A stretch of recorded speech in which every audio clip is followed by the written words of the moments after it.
Chapter 934. The Burning Legion is here. With an astonishing momentum that was like raging waves that could split a ravine. Even the most imaginative allied army warriors would never have thought that the Burning Legion's first wave of attack would be like this. Without the druids' urging, the giant trees surrounding the camp at the foot of the mountain withered rapidly. Although the giant trees that once required a few people to wrap their arms around them didn't scatter upon contact like withered tree bark, it was obvious that they had lost their strong vitality. Originally, the orcs wanted to cut down the wood and place it in front of the camp's first line of defense to serve as antlers or build arrow towers. Under Duque's insistence, all the orcs had retreated to the camp on the mountainside of Mount Hyjal. Only 2,000 elves were left to monitor and delay the enemy near the two peaks. Suddenly, there was a loud rumbling sound from underground. It was the sound of a huge tide rolling and running. Every night elf and blood elf looked at each other. No one knew what was going to happen. But to be on the safe side, Tyron's deputy Melander and Lilith, the commander of the frontline blood elf rangers, ordered their men to climb over the top of the mountain and hide behind it. They left a dozen people behind to monitor the situation. As expected, the enemy appeared 3 minutes later. It was a spectacular super fountain. Wrapped in indescribable black liquid, tens of thousands of undying were sprayed into the sky from underground, scattering in all directions along with the black liquid. The tribe's camp, which was already in ruins, was once again ravaged. The immortals, big and small, were sprayed into the sky and fell down again under the acceleration of gravity, falling everywhere with banging noises. The smallest were zombies that only had half of their bodies left, the bigger ones were ghouls, and the biggest ones were abominations that weighed several tons. These monsters that had long lost their lives and had almost no intelligence to speak of were already attacking the surrounding buildings before they could even get up. In front of the elves and the few troll scouts was a frenzied undead army.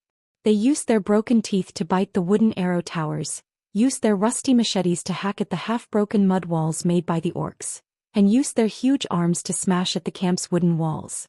The black fountain continued to gush out, spraying more and more undead army into the abandoned campsite. Suddenly, a black cloud floated over from afar. It was thousands of gargoyles as well as many huge white skeletons and death ice dragons that were surrounded by a freezing aura. Dust rose from the ground. It was a mixed army of undead and evil demons, numbering in the hundreds of thousands. At this moment, Thrall, Wajin, and the other horde leaders who had retreated to the mountainside all looked grim. If it wasn't for Duke repeatedly reminding them to retreat, if they really continued to defend at the foot of the mountain, they would probably be wiped out. There were zombies constantly breaking through the center, tens of thousands of enemy flying units above them, and a large army pressing on the border. It was estimated that the remaining 20 to 30,000 elites of their tribe would all die here. Thrall hurriedly summoned a night elf priestess who was in charge of communication. He pointed at the live broadcast in the magic mirror. What if the Mount Hyjal defense line continues to be breached by the big bugs? The priestess puffed out her chest and spoke in the common human language that wasn't very fluent. Don't be afraid. Mount Hyjal is a sacred mountain that has been blessed by the night elves' magic for 10,000 years. The mountain itself is extremely difficult to penetrate. If there are no more big bugs of the same level as before, we don't have to worry about attacks from underground. What if there are more? Thrall emphasized. The night elves shook their heads. According to the Alliance commander Marcus, there is only one big bug called Auro, even among the 4 ancient gods of Azeroth. What if the enemy's air force flies directly to the top of the mountain? The priestess was very sure. The sacred mountain has a powerful anti-air magic array. Everything more than 300 yards above the ground will be attacked by Breaking Dawn mages at all times. Even a demigod can't withstand such an attack. And after going up the mountain except for the main passage, everywhere is a dead zone. Thrall finally felt a little relieved. In this way they only had to defend the front. At this moment Thrall saw the elves in front begin to retreat. Because of the terrain, the undead army looked very fierce, but they were always a distance away from the elves. The area within 200 meters of the elven army was an absolute dead zone. The elves nimbly ran between the mountains and the woodlands, occasionally turning around gracefully to shoot an arrow, blowing up the heads of the zombies or ghouls charging at the front. The elves fought and retreated. Arrows rained down, but they still couldn't stop the tide of zombies that numbered in the tens of thousands. It's here. Thrall raised the hammer of destruction in his hand. Prepare for battle. After coordination, the alliance gave up the first and second city walls on the mountainside and left them to the tribe to guard. Thrall's shout caused the entire valley to reverberate with the unique battle cry of the tribe. Loktar. Not long ago they had lost their campsite for no reason, so the orc warriors' chests were filled with anger. They raised their steel axes and hammers that had been baptized with holy water high up in the air and let out roars filled with fighting spirit. At this time the black tide was very close. Cover fire. Number 1 shooting unit, fire. Behind the first city wall, there were 100 dwarven mortar squads. The thick and round cannons immediately let out a deafening roar. Bang bang bang. In any case, it was difficult for the orcs to adapt to the somewhat dull sound coming from behind them, and some orcs even subconsciously shrank their heads. But the elite dwarven gunners were not just for show. The mortar shell flew into the air and drew a beautiful arc. Then it followed the downward slope of the mountain and flew to a faraway place. It happened to be 200 meters behind the elves. Boom boom boom. The small caliber mortar shells were enough to blow up the zombies and ghouls with weaker defenses. The dwarves' cover was so accurate that Thrall breathed a sigh of relief. Even Wajin, who was ready to let the troll throw spears as cover, quietly put down his hands. It was ironic to think about it. Although they were of the same race, the elves and the trolls had been fighting for tens of thousands of years. When did they ever try to cover each other like this? When the last elven ranger rushed into the city gate at high speed, the 12 ox-head warriors could not wait for the winch to slowly pull up the moat. They directly pulled the thick chains with brute force and pulled up the suspension bridge. Looking at the 7 huge horizontal gullies with a depth of more than 8 meters in front of the city wall, blocking the entire mountain road, Thrall's scalp was numb. These were the masterpieces of the dwarves' steam bulldozers. Fortunately, they bumped into the zombies that did not know what fear was. From another perspective, if he were to use the orc army to attack here, how many lives would it take to fill these gullies? Chapter 935. The tide of the undead army was too terrifying. The mortars bombarded the horde of zombies, and every shell blasted dozens of zombies into smithereens. They either died with their heads smashed or their bodies mutilated and lost the ability to move. The zombies that didn't have much sanity left stretched out their arms and sprinted up the mountain. Some zombies were pushed to the ground by the zombies behind them because of missing legs and other reasons. Even so, they still waved their rotten limbs, crawled like dogs, and used both hands and feet to madly rush up the mountain. If the zombies in front were too slow, the zombies behind them would roll over their companions and continue their charge. At this moment, Bulang Bronzebeard, who was behind the third city wall, was playing with his new gift, the weird-looking gun in the shape of a bug. He glanced at the zombies impatiently. Param Golden Hammer. Sir. A dwarf officer holding a huge hammer and wearing rare golden armor responded on the spot. Fixed target. Number 1 shoot at the source. 3 sets of small steel cannons. Cover the area. Don't slack off even if we're covering for those damn orcs. But from another perspective, we're letting them remember the battle at Blackrock Mountain. Bulang's evil smile quickly spread among the dwarves. Hee hee. Hee hee hee. 15 years was like a generation for humans. But for the dwarves who had an average lifespan of 800 years, 15 years felt like a month for humans. Every dwarf warrior could still remember the humiliation of being blocked by the Bloodring tribe at their front door, and not being able to enter their own garden. They didn't have the romance of hunting with guns, and they didn't have the spare time to collect the treasures from the mines. The dwarves were very unhappy about working with the horde. The orcs were once slaves of the Alliance and now they had no place to stay. They could only run across the ocean like stray dogs. Why do we have to work with those damned green-skinned dwarves? The dwarves didn't understand. If the order wasn't given by Commander Duque, who had always supported the Bronzebeard dwarves during their most difficult times and had never lacked food and medicine, the dwarves would have used guns filled with gunpowder but without bullets to shoot that fellow. Why are the faces of the black iron dwarves black? Ever since we sprayed his face with our muskets, it has turned black. This was a clumsy dwarf-style joke, but it also reflected that if one didn't have some achievements in the Alliance, it would be impossible to control this group of irascible dwarves. Alright, Bulang had chosen the small steel cannon that had beaten the horde into dogs back in the scorching canyon. The small steel cannons that shone brilliantly in that battle were, in fact, many more were built later on. who knew that after the battle at Scorching Canyon he would no longer have a use for it.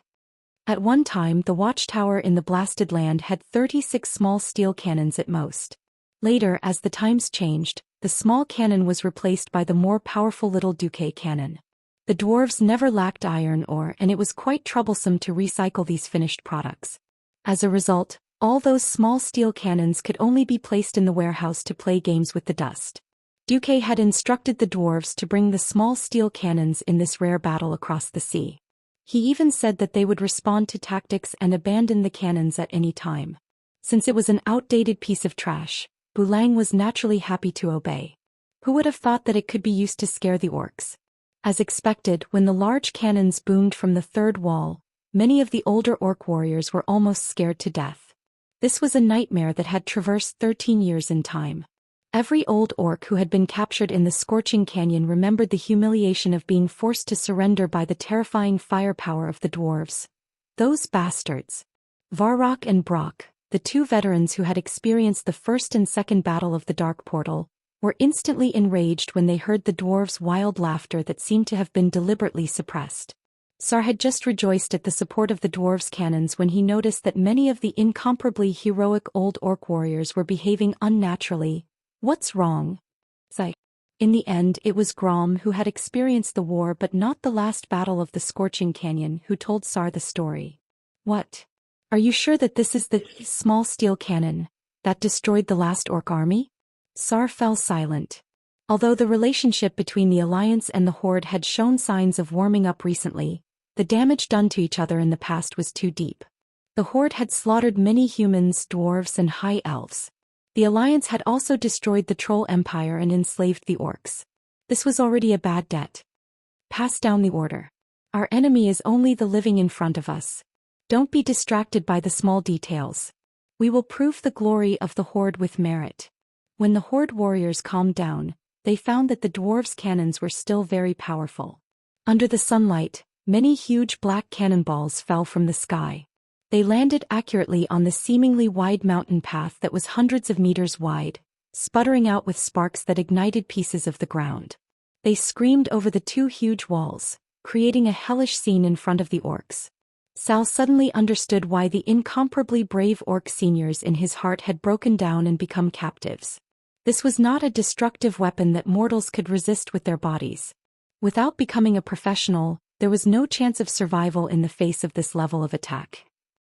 Logically speaking, in the face of this kind of attack that could wipe out everything within a 100-meter radius, there shouldn't be any existence that could survive. But Sar found that he was wrong.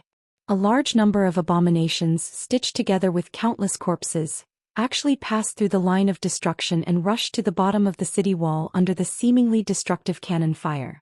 After all, it was a blind spot that the cannons could not reach. Attack! Wajin's command sounded. Behind the widened shooting holes, the trolls stretched out their long arms and threw their steel spears at Wajin. These terrifying spears that could kill a Tauren with one spear could not stop the movement of the abominations for even a second. These monsters, whose faces were shot through regardless of whether the eyeballs on their heads were still there or not, were playing with human ladders under the city wall. They used their flesh and blood to build a sloping passage that could climb over the 15-meter-high wall. The dead should rest in peace. Sar waved the hammer of destruction in his hand angrily. Chapter 936. With a roar, the huge black square-headed hammer in Sal's hand emitted a blazing light like a small sun. A huge abomination that pounced towards Sal with its arms wide open was hit in the head on the spot. The abomination had the appearance of a big fatty, and its waist circumference was at least 5 to 6 meters. Under this hammer strike, the stitches on its body directly burst open, and the flesh that was forcefully stitched together emitted scorching sparks. In the next moment, its huge body was torn apart on the spot. Sal originally thought that he was already quite violent, but he was suddenly frightened by a loud roar that sounded in his ears. It was Cain Bloodhoof. This burly Tauren chief, who was a size larger than Sal, was at his youngest and strongest age. A gigantic totem pole that could be used as the main pillar of the Beastmen barracks swept across, and two abominations that pounced at him were cut in half at the waist. He picked up the lower body of an abomination and threw it out effortlessly like a bowling ball or a cannonball. The dozens of abominations that were swarming towards him were instantly knocked down. Even Grom, who had chopped an abomination to death with an axe, was dumbfounded by this scene. The place that the dwarves chose to build the city wall was naturally the narrowest and steepest part of the mountain path. It was 200 meters long from left to right. It sounded very long, but in fact, it was absolutely extremely narrow for a battlefield. Excluding the taller and sturdier bastions that protruded from the city wall, the actual length of the wall was only 150 meters. It was guarded by the various tribal chiefs, and regardless of whether they were ordinary soldiers or elites, they would be annihilated no matter how many came. Seeing that the number of the undead army was gradually increasing, Wuxia waved his hand, and immediately the orcs on the bastions worked hard to shake the handle of the pump up and down, using the FFF flamethrower that once terrified the tribes on the undead army. The city defense version of the flamethrower was even more insane. After the improvement, the fire oil was clearer and had a higher burning ratio. Due to the 45-degree mountain terrain and the fact that they had the upper hand, the flame tongues could easily be ejected 100 meters away. After a few rounds, the 8 bastions had turned the narrow mountain path into a flaming purgatory. With the explosions of the small cannons and the sprinkling of the flamethrowers, even if there were occasionally elite abominations that were bathed in flames, it would only take a single strike from an orc centurion or oxhead warrior. Grom held Bloodroot in his hand. His eyes seemed to have traveled through time and space back to the Grand War era. Once upon a time, the battlefield between the Alliance and the Horde was a battlefield dominated by strength, skill, and courage. That was the era when the elites of the Draenei tribe who had experienced the Draenei War wantonly flaunted their military might. That was until a human named Duke Marcus appeared out of nowhere and completely changed the situation of the battlefield. His little invention, the F-type flamethrower, had caused the 100,000 elites of the Warsong clan to be unable to advance an inch in the Silverpine forest. They had no choice but to rely on the Blackrock tribe, which had innate fire resistance as their main force. Unexpectedly, after 13 years, it was the orcs' turn to use fire to deal with the Calamity army. "Be careful!" Varrock suddenly shouted. Everyone suddenly realized that there were many giant abominations wrapped in a frosty aura that boldly charged through the dead zone of the cannonballs, passed through the sea of fire, and killed their way to the city wall. "Use fire bombs," Thrall ordered decisively. At the back of the platform on the city wall, the orcs hurriedly threw out the metal shells in an extremely rough manner. Then when the so-called fire bombs were thrown into the sea of fire, an even more intense flame burst forth. The temperature was so high that even the orcs standing upwind couldn't stand it. Not to mention the abomination in the sea of fire. The high temperature caused its fat body to continuously lose weight. The essence of a corpse was still fat and bones. As long as the fire was strong enough, the abomination itself was a huge flammable object. The abomination that had worked so hard to break through the purgatory was defeated just like that. Haha. If the Burning Legion is only at this level, let alone 3 days and 3 nights, I can even defend for a week. A young orc warrior said proudly. As if it was a slap to his face, a large group of gargoyles began to fly over from afar. Thrall's face darkened. Get the wolf riders ready to throw themselves into the net. At this stage, the tribe was so poor that they didn't even have many wyverns. How could they fight against thousands of gargoyles? Fortunately, the special nature of Mount Hyjal reduced the height at which the gargoyles could climb. Otherwise, there would be no need to fight at all. In fact, other than the net, the tribe's more effective long-range weapon was the less efficient javelins in the hands of the trolls. Of course, the tribe still had shamans. Unfortunately, shamans were so rare. They were all treasured and feared to melt in the palm of their hands. Other than leaving them to the rear to treat the wounded, Thrall would not let the shamans go to the front line until the last moment. At this time, Bu Lang, who was on the 3rd city wall, accidentally fired his larva of the giant worm. Bang! A huge gunshot rang out, giving the surrounding alliance warriors a fright. Bu Lang's face was not red and his heart did not jump. He was full of nonsense. You don't even understand this. I fired the gun as a signal to tell you that it's time to load. Type 3 bullets. The so-called Type 3 bullets was also Du's bad taste. When he came up with this idea, he didn't expect the dwarves and gnomes to come up with it. However, the dwarves weren't afraid of having a big brain. They were afraid that your brain was not reliable and would waste a lot of materials. Duque, who seemed to have a big brain and was reliable, was naturally the god of invention among the dwarves. During the 10 years he was away, the dwarves regarded Duque's idea as the Duque Bible, and developed the Type 3 bullets, and mass-produced them. The dwarves' version of Type 3 bullets used a large shell with many burning bullets in the shell. Using the small steel cannon as an example, the shell was 1 meter in diameter, 3 meters in length, and weighed 1,360 kilograms. There were 996 to 1,200 bullets in the shell, and there were many versions such as the small steel cannon and the small Duque cannon. Once it was fired, it would be like a goddess scattering flowers. No matter how many air forces there were in that area, they would all be wiped out. What? You're asking why they didn't just use shotguns such as the grape shot from the cannon? The grape shot's range was too short, it couldn't hit far. Moreover, if they fired from the back of the orcs, once the shell couldn't go around the front wall and hit the orcs' butts, the Alliance and the Horde might start fighting before the Burning Legion could reach them. Just as Thrall was bitterly preparing to fight, the small steel cannon that had killed their predecessors opened fire again. It was different from the big shell that exploded when it hit the ground. This was a cone of fire that exploded in midair like a beautiful firework. Chapter 937. Half a minute ago, all the rookie orc warriors subconsciously raised their heads. With a slightly confused and helpless expression, they even forgot to hold up their shields, bitterly becoming witnesses to the spectacle in front of them. It was an enemy so dense that it looked like a dark cloud. The gargoyles, which were almost free of the shackles of gravity, had the strongest limbs, sharp and dark claws, a demonic face and scarlet eyes that flashed with the most demonic fierceness. A moment ago the entire defense line of the city wall was still bathed in sunlight, but suddenly the sky darkened. The army, which lacked mobility, was passive whenever it faced the agile and soaring air force. Coupled with various factors such as range and hit rate, the Horde warriors could only be beaten up at this time. Originally, Sal was prepared to suffer heavy losses. Unexpectedly, as the roar of artillery in the distance behind him became more ear-piercing, Sal discovered with his amazing dynamic vision that the dwarves had changed the cannonballs to larger red cannonballs. They weren't blasting at the ground but throwing them into the sky. It looked like fiery conical fireworks blooming in the sky, and they broke the black haze of death in a unique manner. Each red cannonball was equivalent to over 1,000 tiny flame warheads. They poured their destructive power unscrupulously into everything flying in the sky. Sal saw with his own eyes that a cannonball passed by, and the nearest gargoyle was directly turned into a sieve. The wings, which were as solid and thick as a stone wall, were full of holes of all sizes. The head and chest, which could have been broken with a sledgehammer, were full of potholes and continuous cracks.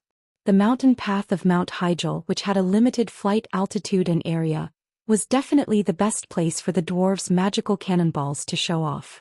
With one shot at least 30 or 40 gargoyles fell from the sky. The originally dense and numerous gargoyles were like dark clouds, but after a few rounds of artillery fire, they suddenly became riddled with holes. Many gargoyles, after falling from the sky, still did not completely lose the ability to move. They still drove their burly bodies to climb in the direction of the city wall. Sal curled his lips. Wujin. Understood. Groups of dark-spear trolls rushed to the top of the city wall. They stood behind the orc warriors, stretched out their slender arms, and swung their arms to throw out round stones. When it came to throwing, the trolls had a talent that the beastmen could never hope to match. Stones the size of kettles drew a straight line in the air and struck the gargoyles on the ground. Crack, crack. The sound of rocks shattering rang out everywhere. Ah! Awesome!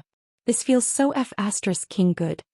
The orcs and oxhead warriors were still cheering loudly even though they were defending the city walls. The miserable state of the enemy was their best stimulant. At that moment people from the Alliance arrived. A small group of knights found Thrall, who spoke awkwardly in orc language. Your Excellency, the first line of defense is saturated. Vice Commander Turalian hopes that you can temporarily abandon the first wall. Give up. We've only just warmed up. There are so many good lads behind us who haven't even touched the enemy, Tauren Chief Kane muttered. Sal looked at the continuous walls on the mountain road, and then looked at the death passage in front of him that had been filled with corpses. He waved his hand to stop Kane. No, we have lost the geographical advantage. We still have to defend for a long time. Retreat. The messenger knight was relieved. Tribal warriors who have just been injured, please retreat first.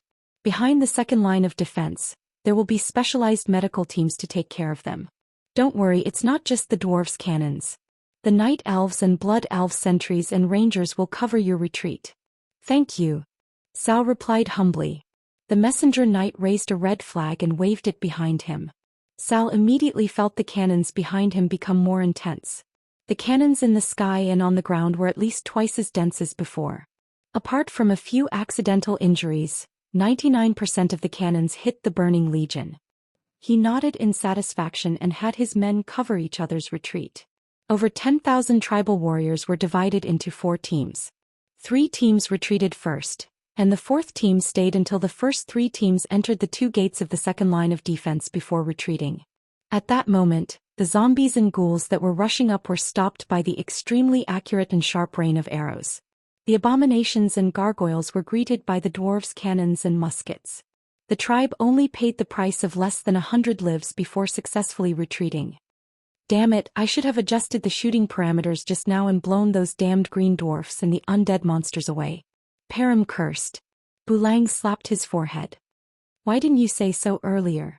The dwarves were speechless. But more dwarves looked at the few human knights sent by the Alliance General Command. The dwarves finally knew what these humans were here for. They were afraid that the dwarves would act recklessly when they were hot-headed. On the Burning Legion's side, a fierce debate broke out. The Dreadlord, led by Ansaron, thought that they should slow down and find a countermeasure. The Alliance's cannons are too powerful. We don't have enough cannon fodder and the terrain is too narrow. It's not a good idea to attack blindly. The Lord of the Abyss, Asgalar, sneered. Ansaron, you've been in this world for too long. Is your brain broken? The Burning Legion has destroyed countless worlds. This one will be no exception. Ansaron's face darkened. This is the only planet where the Burning Legion has failed more than once. Even Master Sargeras has lost contact here. Since they were talking about their boss, Asgalar couldn't go on. Since you're so afraid, let me take the lead. The Lord of the Abyss moved his fat 4-legged lower body, picked up the heavy double-headed double-edged sword and left with a laugh. Ansaron stared at Asgalar's back and spat. Idiot. I'll let you and your men consume the dwarves' cannons. As one of the first higher demons to enter this world, the Dreadlord had a full understanding of the combat power of the mortals in Azeroth. Before Archimonde's arrival, if it weren't for the Lich's solidification of the fortress and the effect of protective cannonball, condensed by a large-scale magic circle, the Scourge Legion would have been defeated and attacked to the city of Lordaeron. If Lordaeron fell, then the entire Lordaeron continent would likely become a piece of iron again, and the Burning Legion would have no way to attack. Fortunately, Archimonde arrived. After a while, seeing Asgalar's mountain-like figure, the human warriors on the second wall didn't look good. Mograine spat down the wall. I thought only the Horde was unlucky.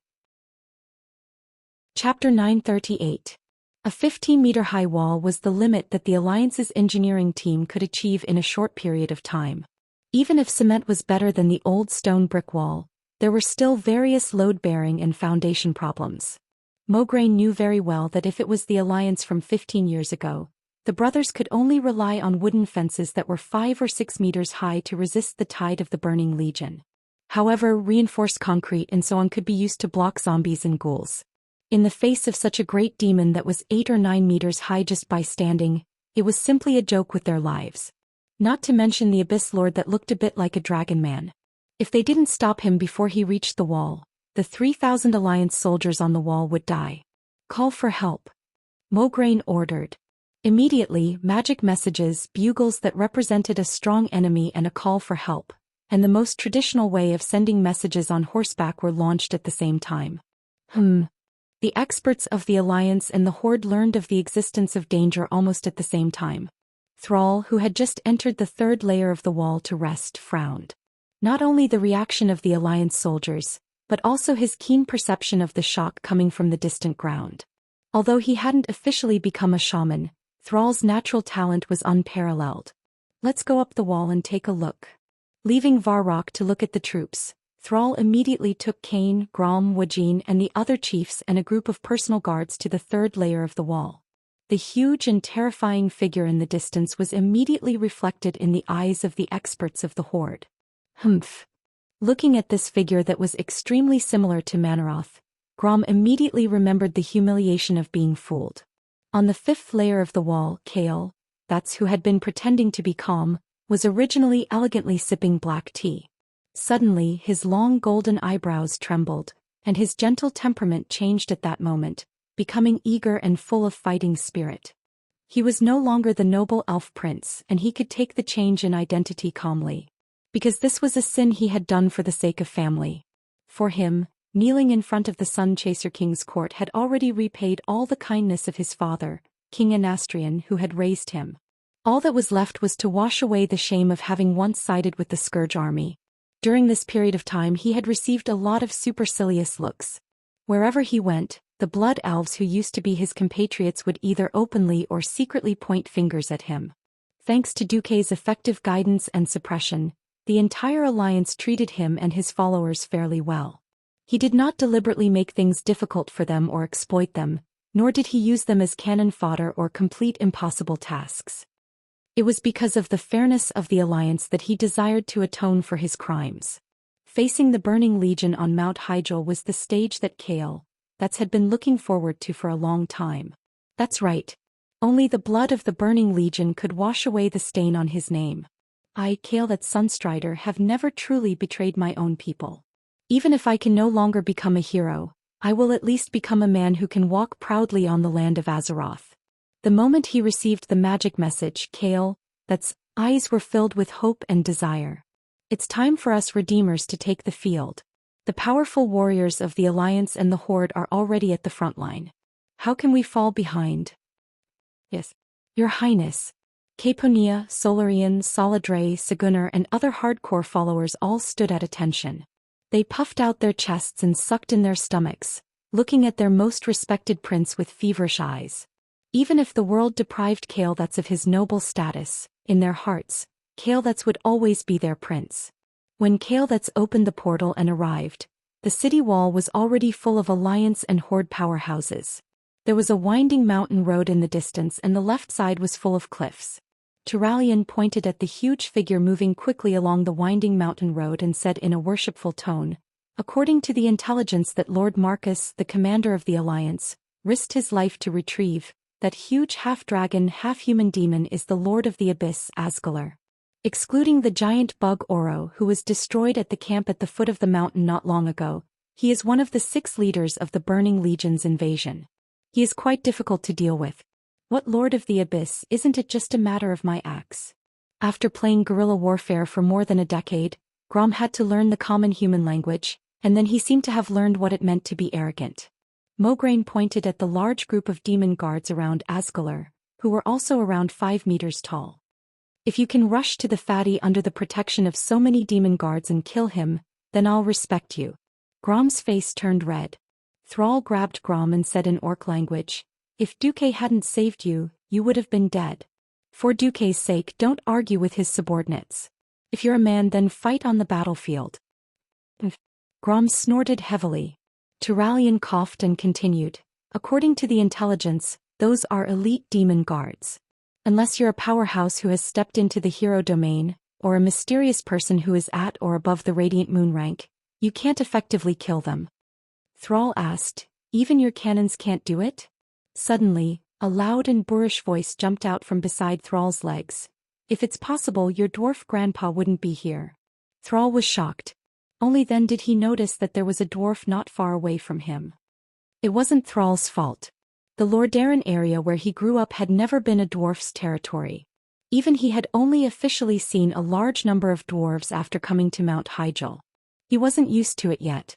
Facing the tribe's giant looking down on him, Bran Bronzebeard was even more upset. "What are you looking at? Do you believe that I'll shoot you if you keep looking?" The tribe's giants all said in unison, "Humph." Turalian rubbed his eyebrows. "I still don't have enough reputation to control these warriors." He could only try to smooth things over and pretend that he didn't see their conflict. Then the job of covering up will be left to His Majesty Proudmoore and the other 4. Jaina, Ronan, Kale, and his 2 followers bowed slightly. As time passed, Asgalar and his men finally crossed the first wall. Standing on the first wall, Asgalar raised his heavy sword and slashed at a fort next to him. The heavy sword wasn't too sharp, but the combination of weight and strength was a terrifying destructive power that mortals couldn't imagine. The gigantic double-headed heavy sword cut through the entire fortress made of reinforced concrete as if it was cutting through an oversized piece of tofu. The sound of steel bars breaking and cement bursting could be clearly heard even from the second wall 200 meters away. Every single one of the soldiers of the Allied army held their breath. Chapter 939. The demon guards rushed past the Lord of the Abyss like a tide. The mid-tier liches behind the army worked together to cast a battle magic spell. It was a huge ice shield with a radius of nearly 1,000 meters. The cannonballs that crashed down were melted by the black icy aura in mid-air, unable to land on the demon guards at all. Haha, do you see this? Lowly creatures. Weak creatures like you don't even have the right to join the Burning Legion. It's futile no matter how you resist. Your only outcome will be the same as this tower, completely destroyed. Ha! The Lord of the Abyss, Asgalar, wasn't speaking in the common language of the beastmen. Instead, it was a language unique to demons that could directly enter one's soul. The vicious words rushed into the hearts of every Allied army soldier without any hindrance. Tisk. Every Allied army soldier's face was filled with indignation. Those standing at the front of the city wall were either chiefs or queens. Even a clay figurine would be enraged after being humiliated by a greater demon who was so good-looking, not to mention a powerhouse who was at the top of an area. Jaina gave a thumbs up in a domineering manner. In the next second she turned her wrist and pointed her thumb down. Only 4 cold words jumped out of the mouth of the newly crowned Queen Cultivation. Kill them. In an instant, the 5 radiant moon archmages at the front of the city wall emitted strong magical waves that could be seen with the naked eye. Ronan was in the center, Solarian was on the left, and Caponia was on the right. Arcane energy condensed into a thick soup around the entire Archer Tower. Behind them Jaina and Kale, rose slowly. Under Jaina's feet was an ice pillar that was growing taller and harder than steel. Kale, floated in the air on a spinning pillar of fire phoenixes. When the purplish-blue arcane radiance reached its peak, the 3 arcane masters pushed out their hands at the same time. Arcane energy so dense that it was almost solid shot out. Go! Jaina shouted angrily. Kill! Kale, murderous aura burst forth. When the ice and fire magic that was large enough to overshadow an entire team of sky archmages converged into that unparalleled arcane energy, an incredibly destructive war spell had been completed. Heavenly River of Frost and Fire. It did not exist in any single person's list of spells, and even Morningstar wizards did not have the control to use it. Only those at the peak of the Radiant Moon realm could perfectly fuse 3 different types of tremendous mana together to form this incomparably terrifying war magic. The surging yellow, white, and blue elements easily overturned all the beings standing in front of the second city wall. It didn't matter if you were an elite of the Burning Legion that roamed the universe or an abyssal lord that wreaked havoc across the stars.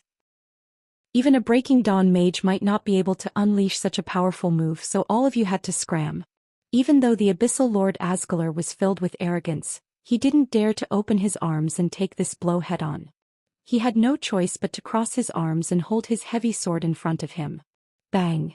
With a momentum that was 100 times more amazing than the monstrous waves hitting the reefs on the shore, Frostfire Galaxy easily destroyed all the guards around Asgalar. Even the abyssal lord, whose weight was measured in tons, had no choice but to be blasted 100 meters away along with the first city wall. The magic circuits of the 5 radiant moon archmages were empty, but their cloaks fluttered in the wind. Coupled with their proud expressions, everyone knew that they were feeling great. That's right. This was the ferocious might of magic. Annihilating hundreds of elite evil demon guards and liches with a single blow, as long as Mount Hydril was victorious, the 5 of them would definitely leave a deep mark in the history of magic among humans and elves. Bastard! Bastard! Bastard! Mere scum, how dare you send me Lord Asgalar flying? Unforgivable! Asgalar, who had just crawled out of the rubble with his armor still intact, had the word, disheveled, written all over his body. Feeling greatly embarrassed, he didn't care about anything else. Carrying his huge double-headed heavy sword, he charged towards the second city wall like a high-speed train. He wanted to use his unimaginable strength to directly destroy the defense line that these little bugs were so proud of and smash them one by one under the heavy sword. Suddenly, a khaki figure that was only half his height blocked in front of him. Haha. You overestimate yourself. Go to hell. With the shocking impact of running at high speed, Asgalar launched a sudden stab with the heavy sword. In his imagination, even a mountain would be smashed by him, as if that kind of short and pitiful bug would definitely be smashed into pieces by the sword. He miscalculated. The wooden totem pole that was no smaller than his double-headed greatsword burst out with a green natural brilliance that he couldn't understand. Under the innate divine power of the Tauren, the totem pole and the heavy sword collided like stars. The final result was unexpectedly a draw. Cain Bloodhoof, who blocked him, staggered a few steps back. Even the solid ground couldn't withstand this terrifying impact. The powerful hooves forcefully kicked out stacked stone waves. Asgalar didn't have it easy either. Each of his legs took 3 big steps back. Finally, his 4 short legs couldn't bear his exaggerated weight, and he sat on the ground with a loud thud. This wasn't the end. Just before he sat down, the enraged Lord of the Abyss threw his terrible heavy sword at Cain. In the distance, Sal was so scared that his heart almost broke through the confinement of his ribs and flew out of his chest. Cain, who was still in a state of exhaustion after forcefully blocking the heavy sword, widened his bull eyes and looked desperately at the heavy sword that was inserted into his chest. I can't dodge it at all. Anyone could imagine that in the next moment, the highest-ranking war casualty since the start of the Coalition War would be born. At this critical moment, a golden greatsword as wide as a door panel descended from the sky. Alexandros Mograine performed an extremely gorgeous jump slash and directly deflected the heavy sword of the Lord of the Abyss by a little.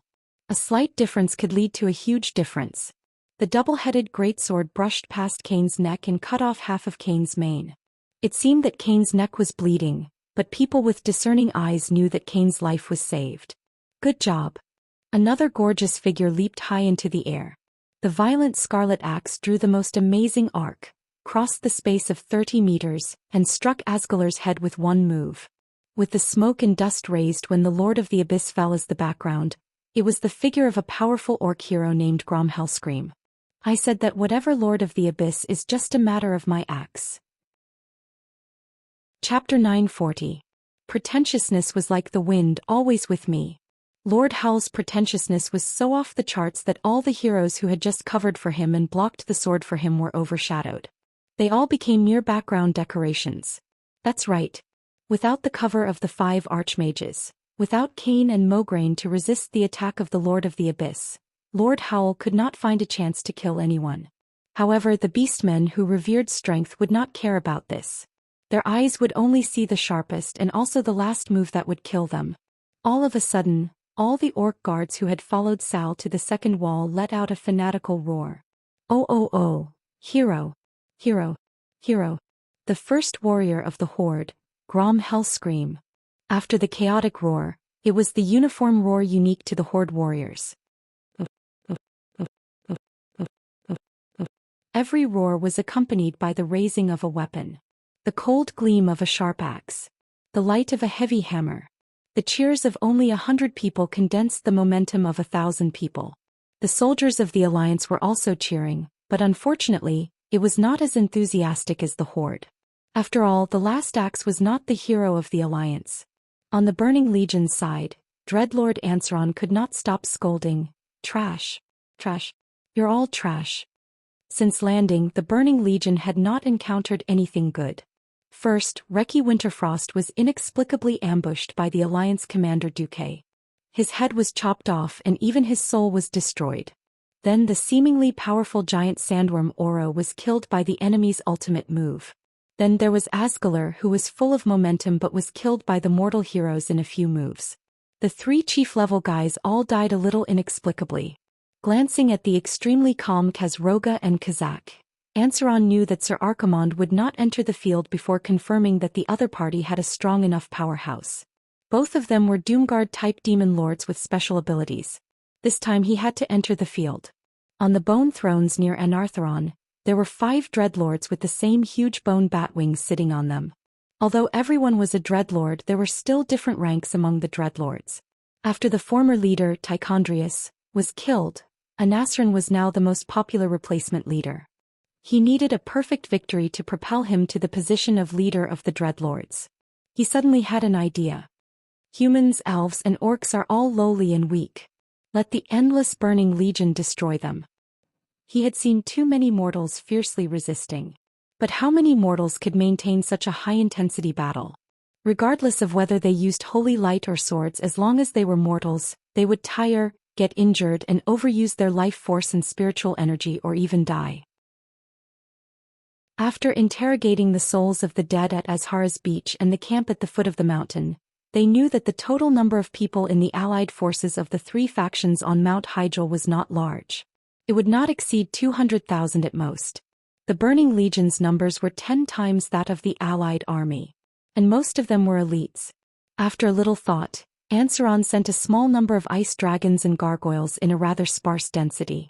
It would be too much of a loss if they swarmed up like before and were blasted down by the dwarves without even having to aim.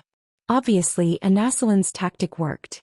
The Burning Legion's air force was larger in number but not too densely packed, forcing the allied army's long-range firepower to pay more attention to the sky. Many times the alliance had to send the griffins to contend with them. It was obvious that this was more effective for the allied army to bleed. It was the same for the ground battle. The moderate but continuous attacks made the allied army tired to deal with them.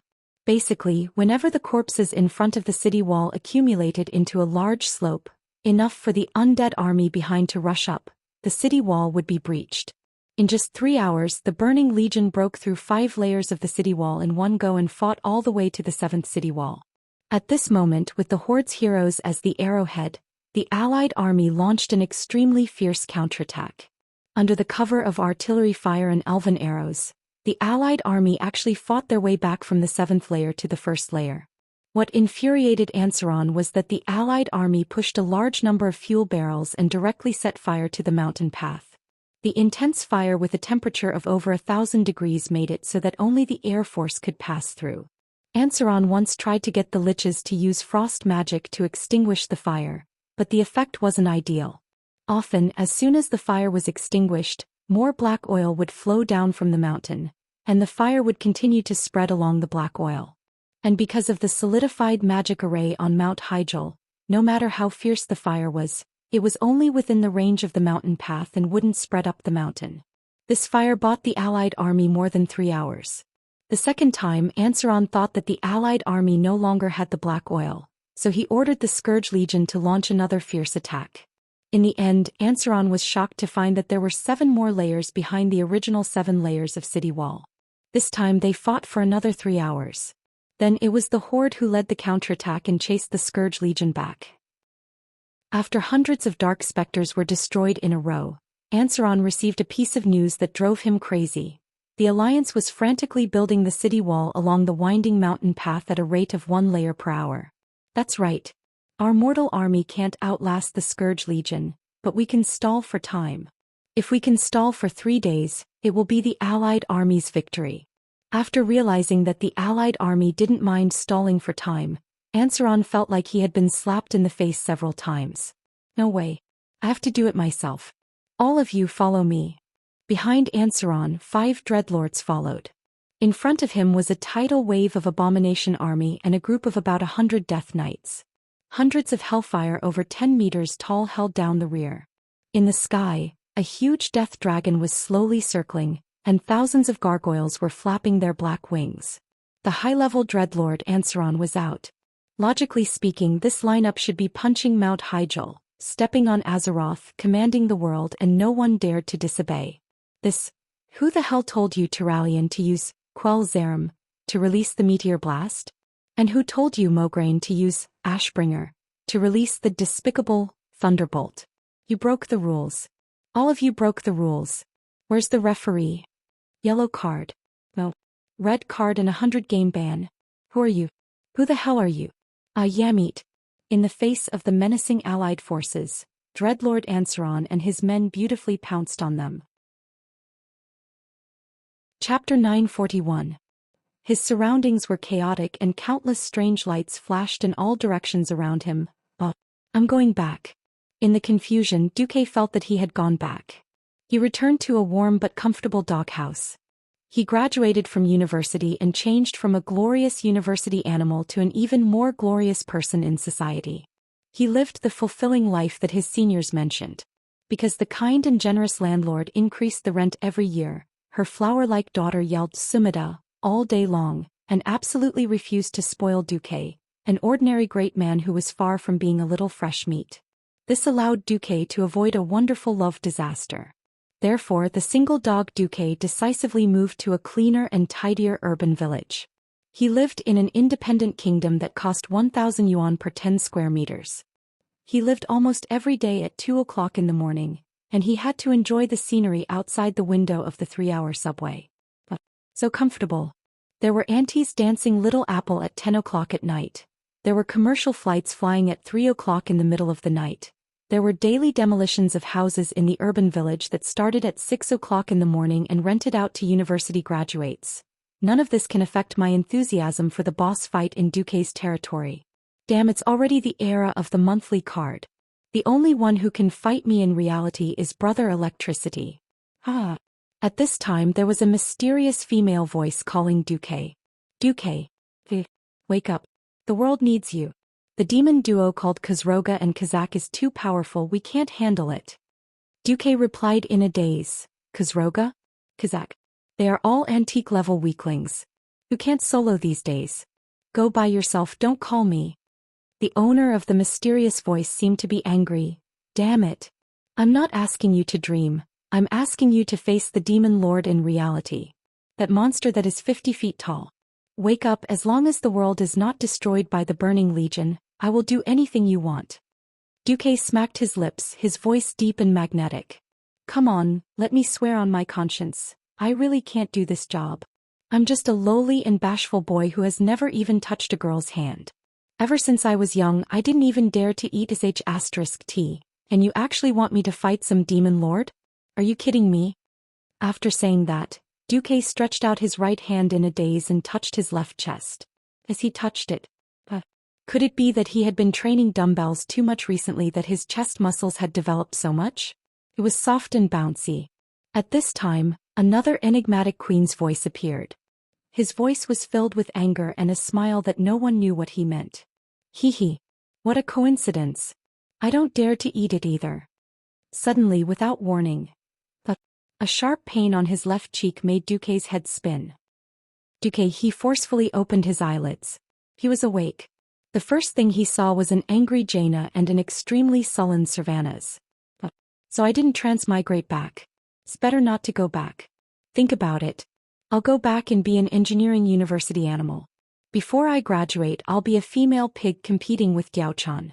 Every festival I'll be showered with affection by a handsome guy who found a girl outside of school.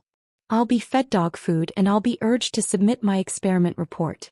After graduation I'll have no money, no house and no girls. Even if I'm handsome it'll be useless. I might as well go to the hospital for a vasectomy. Moreover, I'm not handsome. Despair. I'm in despair for this world of dog abuse. Although in Azeroth even toothbrushes, toothpaste and toilet paper had to be researched by him, and every 3 to 5 years there would be a world-ending crisis, but at least he had status, ability and a harem here. Thinking of this, Duque sat up on the bed, his face facing the sky at a 45-degree angle. A crocodile tear fell from the corner of his left eye. Earth is too bitter, I'm not going back. Queen Sylvanas thought about what would happen if she slapped Duque awake. Maybe Duque would be like a wronged wife, or maybe Duque would be noisy. Queen Sylvanas wasn't afraid of any situation.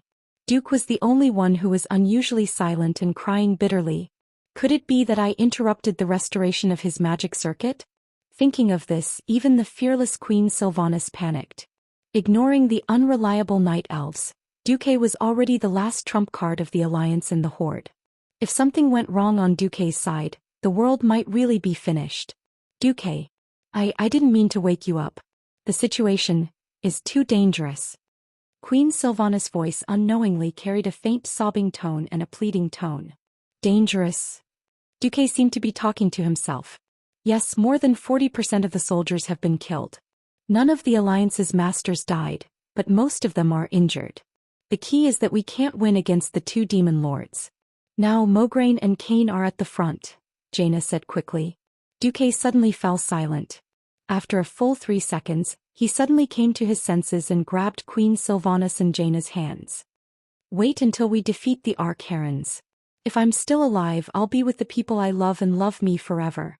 The first half of Duque's sentence was not wrong, but the last sentence made Queen Sylvanas furious. Wait. You still want to be together? It's fine if the three of us go. I've tolerated Wuxia before me. Are you going to add those cats and dogs and messy women? Queen Sylvie suddenly smiled. Her smile was as bright as a flower. Duke? Yes. Your body, are you sure it's okay? Like the magic circuit or something? I'm fine. Duque, who didn't know that a disaster was coming, seemed to be still in a daze. Then justice fell from the sky and Queen Sylvanas slapped Duque on the right side of his face. You little bastard. This scene left the bystanders dumbfounded. Queen Sylvie stood up abruptly and rushed to the door with large strides. Suddenly she stopped. With one hand on the door frame, she did not turn around. Although you're a bastard, seeing that you might be able to save the world, I agree. But I warn you, don't go too far or I'll incite my sisters to leave you. After that, Queen Sylvanas strode out of the door as if she was escaping. As soon as Queen Sylvanas left, Jaina also pulled back her hand that was held by Duque. She stood up, flicked her cloak behind her and turned around. Haha. Duke Marcus, you think too highly of yourself. You actually want to take 2 queens at once? Who do you think I am? I'm the noble queen of Cultivation, Jaina Proudmoore. There's no way I'll give myself to a bastard who has a harem. After that he used flash, and flashed out of the corridor. A few seconds later, Jaina's vague voice floated over from afar. If you can help me get revenge, maybe it'll be a different story. Why are all of you suddenly so arrogant? Chapter 942. At this moment, Sylvanas's voice drifted into Duque's ears from afar. If there's nothing else, quickly get out. There's a pause outside. You have 30 minutes at most. Everyone is waiting for you.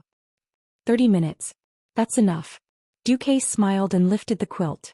Vanessa, who was waiting next to him, immediately stepped forward and handed over Duque's robe. Thank you. While putting on his clothes, Duque suddenly remembered. Yes, Vanessa, the first slap on my left cheek was also from Sylvanas, right? Why did she hit me? Dear beast. Oh, Master Grand Duke Marcus. Hey. You did it on purpose, didn't you? A black line appeared on Duque's forehead. Vanessa calmly helped Duque tidy up his clothes while replying, No, it was a slip of the tongue just now. It's not like that on purpose.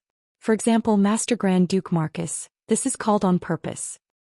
Duque suddenly had the urge to slap this talkative maid to death. But thinking that the Van Cleef family was actually loyal to him, he could only drop the idea.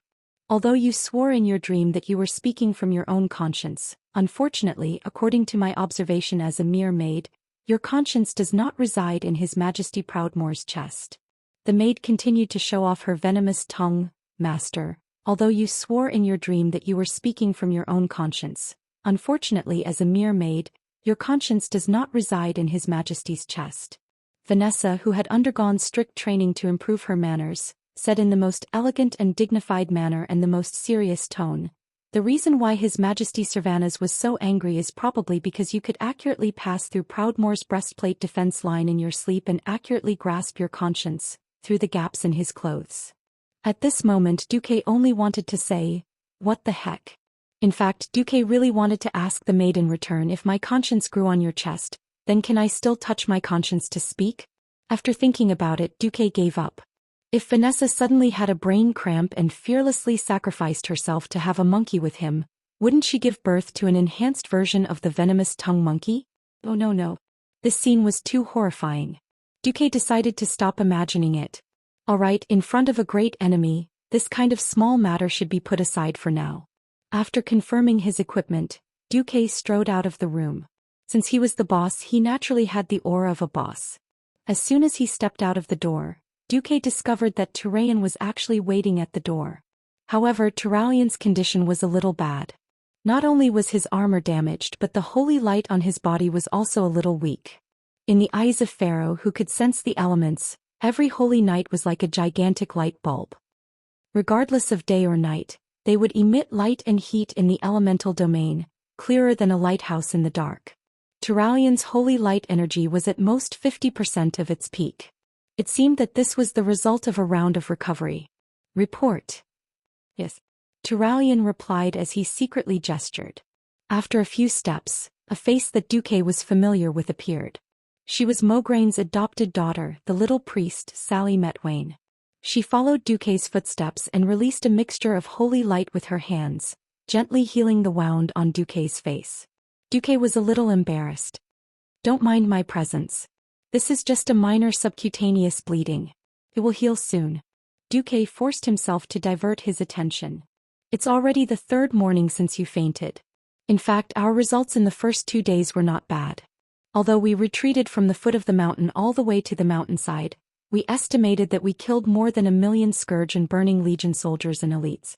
The key is that we killed the 2 leaders of the Burning Legion in your intelligence report, Abyss Lord Asgalar and Dreadlord Ansaron. Oh? That's not bad. The ones who dealt the final blow were the Orc hero Grom Hellscream and the Blood Elf hero Kale, that's Sunstrider. Huh. That's impressive. Duque was really surprised. Duque knew that Lord Howl had a halo that increased the attack power of the Abyss Lord by 1000%. Originally, it was Lord Howl who killed Manaroth with his axe twice in a row in history. It was not surprising that Duque killed Abyss Lord Asgalar again. What was surprising was that Kaizi actually went all out. Logically speaking, it was very difficult for mages to steal kills. Turalian added, in order to kill the enemy, Kale, that's transformed into a huge fire phoenix and crashed directly into the Dreadlord, burning Ansaron to death in close combat. Now even the Blood Elves have begun to praise his bravery. Although the Blood Elves seem to be unable to forgive his past betrayal, at least they won't be hostile to him. Wow. Kaizi was really trying his best to wash away the stain on his name. Walking out of the fortress, the strong sunlight almost blinded Duque. After recovering his vision, the first thing Duque saw was the traces of a great battle stretching from afar to near. Ever since Duque proposed the concept of the 1,000-layer skirt, the dwarves really took this move to the extreme. Within a limited period of time, he had recklessly built a total of 21 city walls. Then he had built 49 bunkers on the relatively open mountainside. Damn, it scared Duque so much that he almost thought that Archimonde was the monk who had to overcome 81 difficulties to go to the west to obtain Buddhist scriptures, and that they were the goblins who blocked his path to wealth. Get to the point. The abilities of the remaining 2 demon lords are very strange. Mograine, Sar and Grom have each killed the 2 great demons twice. But every time we killed one of them, the other one would go berserk, and not long after, the demon that was killed would resurrect. Once resurrected, the 2 demons will become a huge cocoon. No matter how we attack, we can't break the defense of the 2 cocoons until they regain their mobility at the same time. Turalian paused for a moment. I don't know if it's an illusion, but the time it takes for them to regain their mobility is getting shorter and shorter. It would have been better if Turalian didn't say it. Once he said it, Duque was stunned. Then he laughed out loud. Why was he laughing? Thinking back to the first time he played World of Warcraft, 40 little amusing friends gathered together, but they couldn't even get past the Molten Core's door god. At that time, looking at the ground full of corpses, it was really King tragic. Before Duque transmigrated, the version of the game was already very late. But the current timeline that Duque was in was only 15 years after the Dark Portal. Those tactics and boss strategies that were common in the eyes of the veterans in the future were all rare stuff in this timeline. Sure enough, only at this time the power of the Transmigrator's cheat would be off the charts. The tricks of the Burning Legion's great demons are not bad. But I, Duke Marcus, have seen through everything. Chapter 943. What were soldiers most afraid of on the battlefield? The first thing they feared was having stupid teammates. As the saying went, don't be afraid of a godlike boss, but be afraid of a stupid teammate. In fact, there was another kind of existence above a stupid teammate, which was called a boss who caused others to die. If your teammates were stupid, you might be saved if you relied on yourself to become godlike. If your boss was stupid and forced you to die, there was really no need to save you. Just write your will. The general was the courage of the soldiers. It meant that a cowardly general would definitely have a group of weak soldiers. Very few people knew that there was actually a saying, the commander is the soul of the general. After all, the generals were just the executors of the strategy. The most terrifying thing was the failure of the strategy.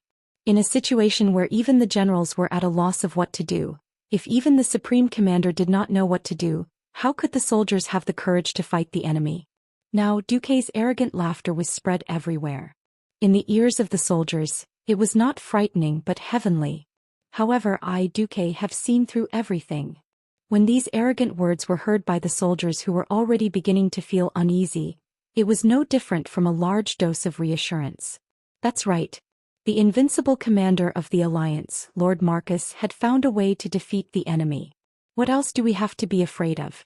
At times like this, the reputation that Duque had made could play an unimaginable role.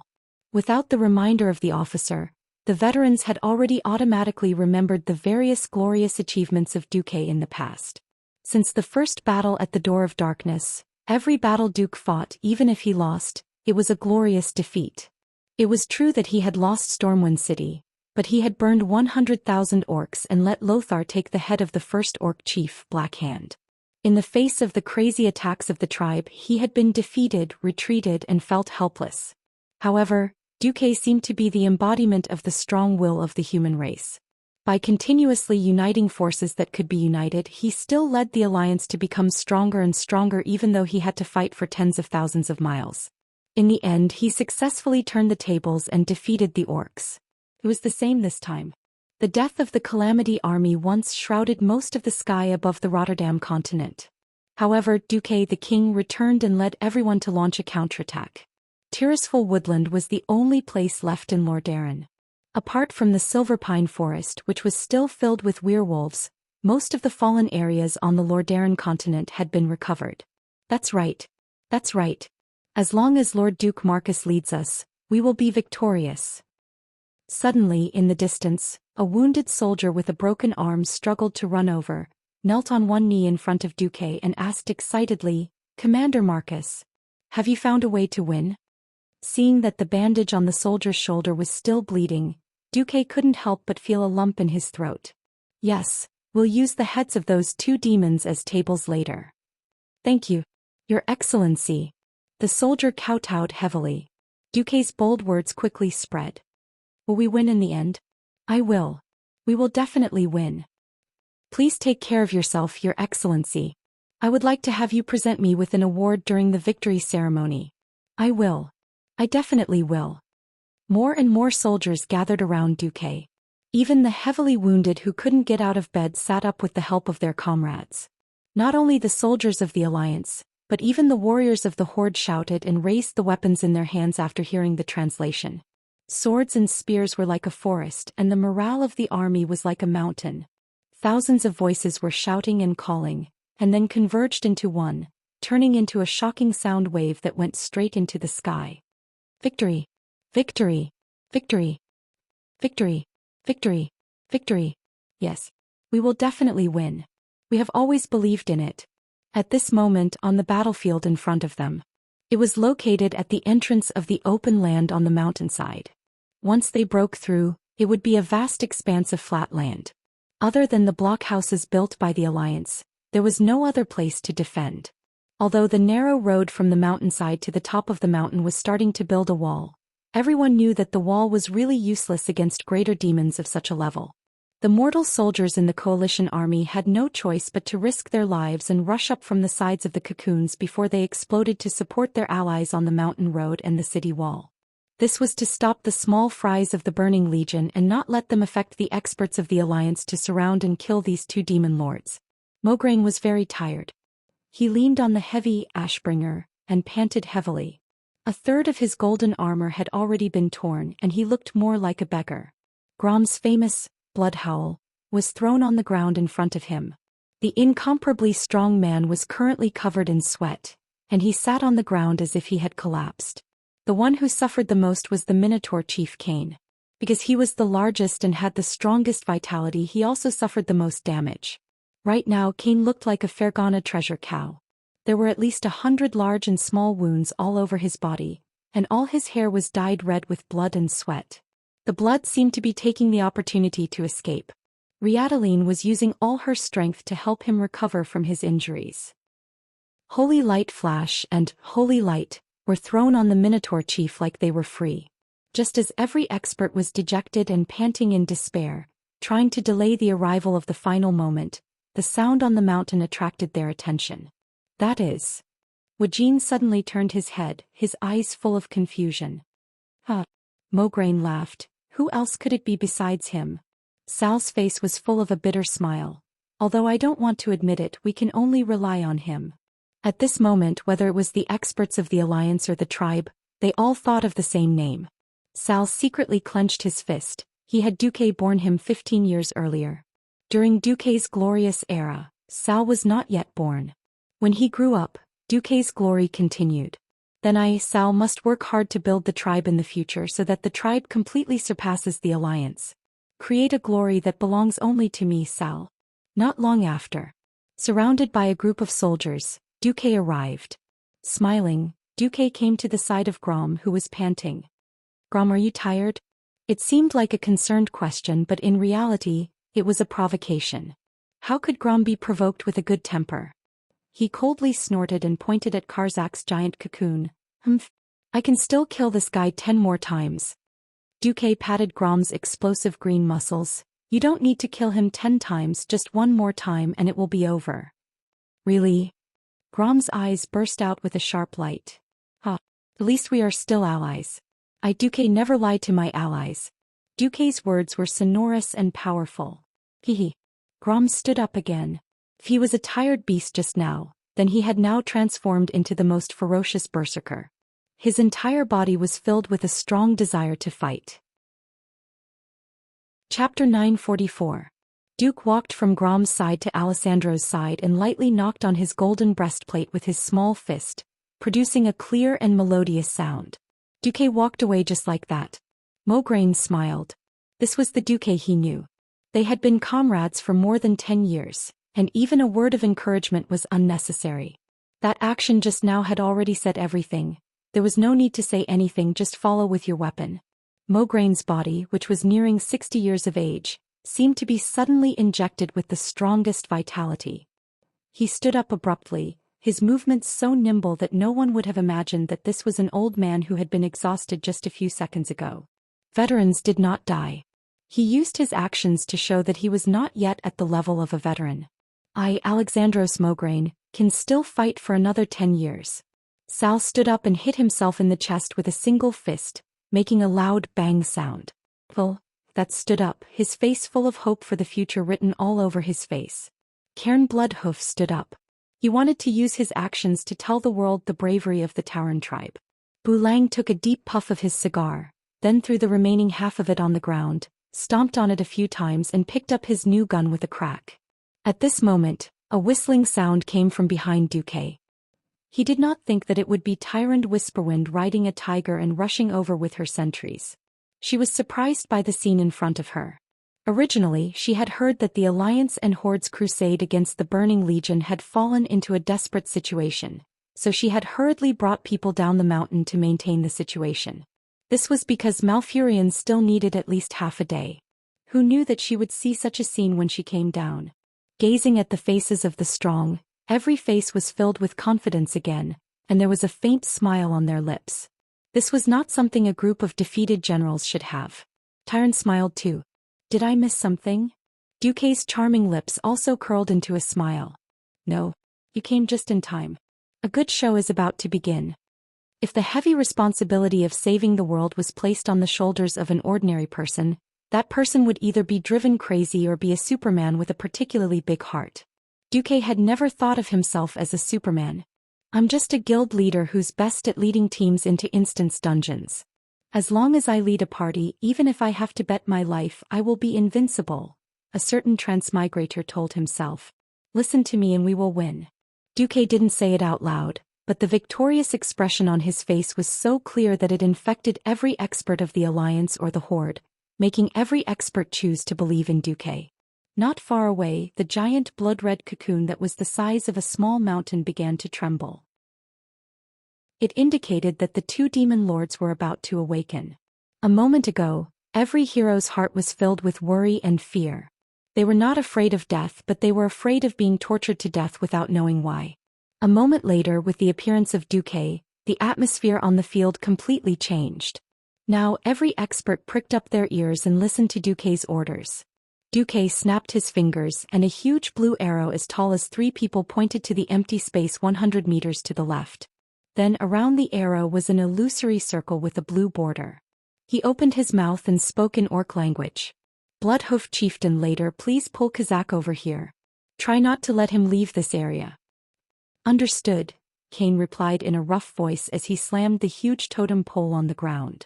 With another snap of his fingers, Duke pointed to the right. Alexandros, bring Khazroga over here. The Ashbringer in Mograine's hand began to emit a golden light. As Duke gave out orders one by one, every powerhouse understood their own responsibilities. These heroes that the players were familiar with were no longer the great existences that they could only worship. At this moment they were just members of Duque's party. Come on. Believing in Duque did not necessarily mean eternal life. However, there was no need to say anything about killing a boss to get rich.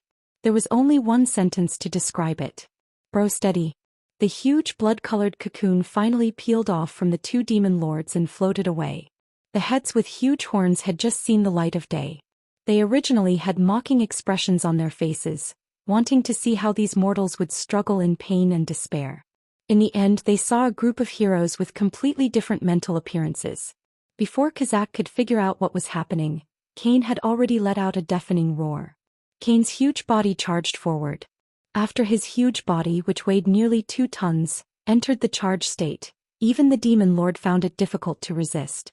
Kazak took half a step back with his right leg and turned into a bow stance. He blocked Kane's charge and used his arms to block the totem pole that was suddenly smashing down. He thought that the old bull's attack would stop there, but who knew that he would not be able to cause further damage to Kazak. Kane rushed forward and blocked Kazak's demon horn with his bull's horn. Then, bah! He spat on Kazak's face. Before Kazak's counterattack arrived, he did an ugly but practical roll and rolled away, avoiding Kazak's counterattack. Kane beat his broad chest hard and roared again. There was no need to translate this posture. He was clearly saying, come on, demon brat. Let's hurt each other. Old Bull's vivid body language ridicule, a performance that transcended the boundaries of race and language, opened the eyes of the powerhouses of the 3 sections. On the other hand, Mograine was simpler and looked much more serious. The power of Ashbringer was condensed into a line, easily crossing a distance of nearly 100 meters and slashed at Kazak's body. He was seducing this great demon. After so many battles, everyone knew that the most insidious thing about Khazroga was his Mark of Khazroga. This evil curse that could not be lifted could periodically absorb mana from all heroes within the attack range for 5 seconds. Whoever did not have enough mana would directly detonate that unlucky person's magic circuit. Because of the intelligence, so far no one had really been detonated. But this thing was disgusting. At least the paladins and mages in the main force of the alliance relied on mana to survive. This was why everyone was so tired. It was a double overdraft of the spirit and body. 100 meters was the maximum range of this evil mark.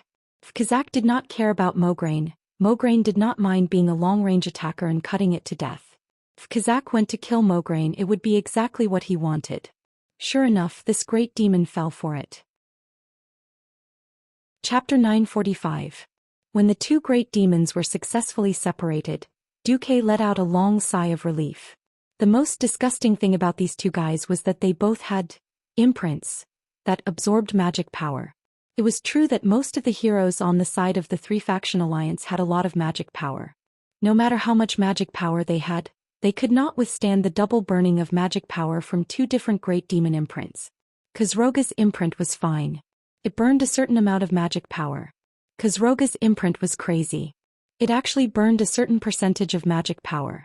The imprints of the 2 great demons piled together, and no one died after fighting for 4 rounds. This was actually a miracle. Of course, if it wasn't for the sense of crisis caused by the burning of too much magic power, it wouldn't have evolved into the previous chaotic fight where they killed one first. It was completely conceivable that if Duque did not come out, they would fall into a desperate cycle of endless resurrection of the demons on the opposite side. As long as the first hero died, it would be the beginning of the collapse. Now it was completely different. The changes brought about by the difference in the details were immediately felt when the first imprint descended 30 seconds after the start of the battle. Those who had magic circuits immediately found that their burden was reduced by more than half. Huh. Everyone looked at each other and saw the surprise in each other's eyes. In the previous few battles, because the imprints descended on all the strong people at the same time, no one felt any difference.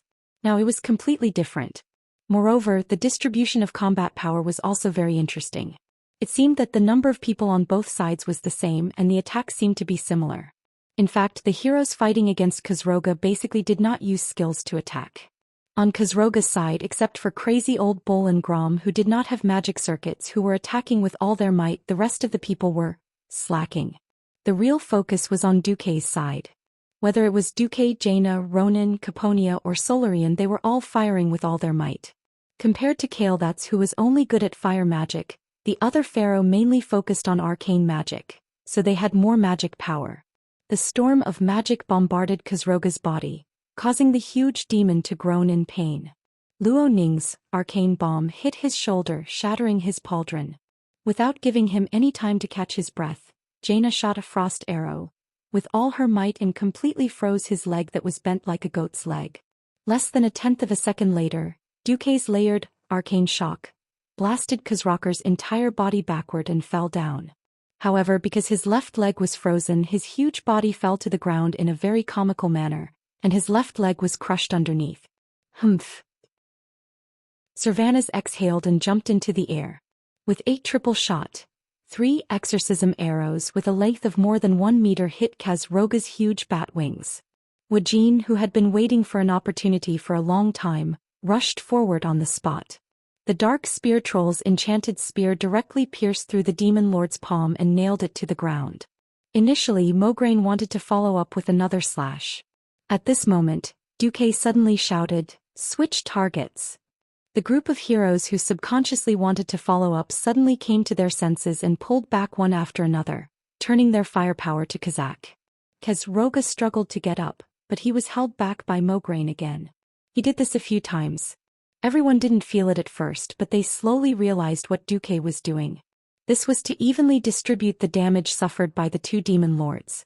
Khazak and Khazroga certainly knew what would happen next, but because they were too far away from each other, they had been held back by their respective sides and were unable to escape. They were simply unable to resist their own slide into the abyss of destruction. In Duke's retina, Duke, who had the leader template loaded, constantly fine-tuned the data with his will. After all, starting a team in reality was different from in the game. In the game there would be a clear HP. However, in a battle in reality, a series of data such as the degree of damage to the opponent's armor, the condition of the body, the concentration of dark power flowing out, and other data could be used to make a relatively objective and vague judgment of how much HP was left. At this time, Duke was simply using at least 10 Radiant Moon Mages. He was also constantly commanding the overall situation and adjusting the distribution of combat power. This was not an easy task. In the game, Duke could use his identity as a team leader to teach disobedient team members a lesson. In reality, Duke couldn't stop the little Prince of Death from going crazy. For example, Grom Hellscream.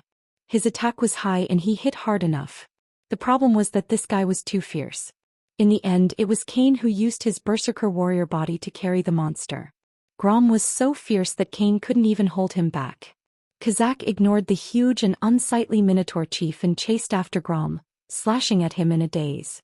If it wasn't for the fact that Old Bull was asking for a beating in Khazak's eyes, and that Turayan would occasionally give Grom a protection blessing, so that Khazak couldn't use the huge Dragon King's blade to cut Grom, and Grom couldn't use Blood Roar to hit Khazak's face, who knew how Grom would die.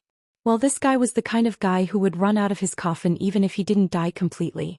Realizing that it was Turayan who stopped him and Khazak from hurting each other, Grom had the nerve to glare at Turayan fiercely.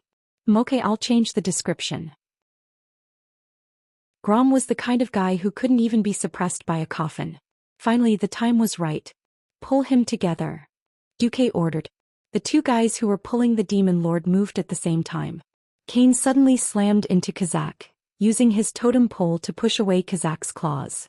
Then he rushed over and hugged Khazak's waist. Even though he was less than half Khazak's height, he did something that no one could imagine. Kane slammed into Karzak, then turned around nimbly. In less than a second he appeared behind Karzak, grabbed the root of Karzak's right wing with one hand and grabbed Karzak's belt with the other. Hey dash, this was lifting him up high. On the other side, Mograine directly used Ashbringer as a small hammer and hammered it into Kazak's chest. At the same time, the two demon lords who weighed more than 10 tons flew up. With the momentum of Mars colliding with Earth, they each crossed a distance of 100 meters and crashed into each other. The two greater demons screamed at the same time. They had just raised their claws in an attempt to break free from the awkward situation of the collision, but it was at this time that a figure in a blue and white robe appeared on their shoulders. He held a staff in one hand and a sword in the other. Duque smiled faintly. Yo, you might die if I swing my sword. Chapter 946. If he didn't show off after getting the first kill, he would be letting himself down.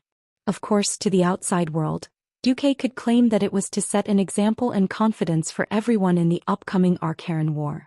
Anyway, that was it.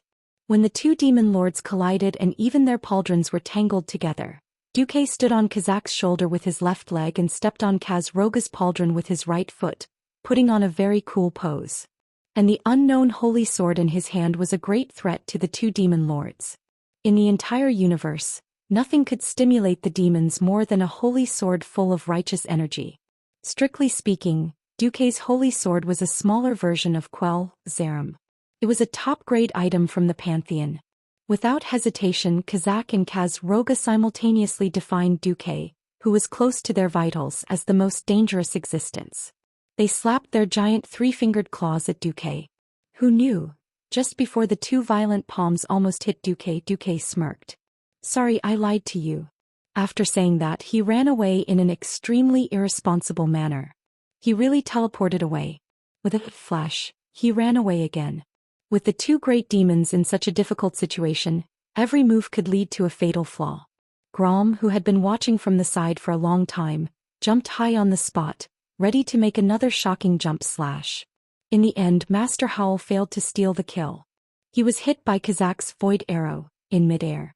In addition to the shadow damage, the most annoying thing about this thing was that it had a spatial attribute that slowed him down. The originally lightning-fast jump slash was forced to slow down by half. Master Howl was in tragedy, becoming a floating target in midair. Such a good human sandbag. If not you, who should I hit? Kazak did not hesitate to lose his center of gravity, wanting to pull out his other hand and throw it at Grom. Smack. Like a fly being swatted away, the poor Master Ho was sent flying hundreds of meters away. If it wasn't for Turalian's kindness of giving him a heroic level, Holy Flash, that had a casting time of 0.2 seconds when he was flying at high speed, his old body might not have been able to take it and he might have fallen to the ground. At that moment, Duque reappeared on Kazak's chest. When Duque unintentionally sold out his teammate Grom, who tried to steal the kill, he also cheated all of Kazak and Khazroga's skills. At this moment, the two of them were completely empty. Duque's eyes sharpened and he sneered. In his heart he muttered, "In the name of O Bing Queen, you're retarded." The powerful deceleration was directly cast on the weakened Khazroga. Even though he was a demon lord under the full cast of a Breaking Dawn Archmage, he was still hit. His huge yellow demon body was slowed down by more than half. On the other side, looking at Kazak's ugly face that he had seen more than once, Duque could not help but think of the time when this guy sneaked into Karazhan and almost destroyed his home. There's a path to heaven, but you don't want to take it. I didn't kill you last time and now you're asking for it in front of me again? Tell me, are you selling swords? Are you a cheap bastard?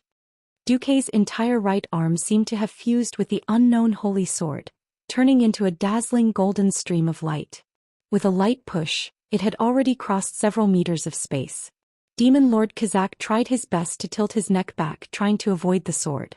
Space seemed to be strangely dislocated, and all his efforts were exchanged for a very strange tilt of his head. Kazak was horrified to find that the back of his head had actually touched the back of his neck.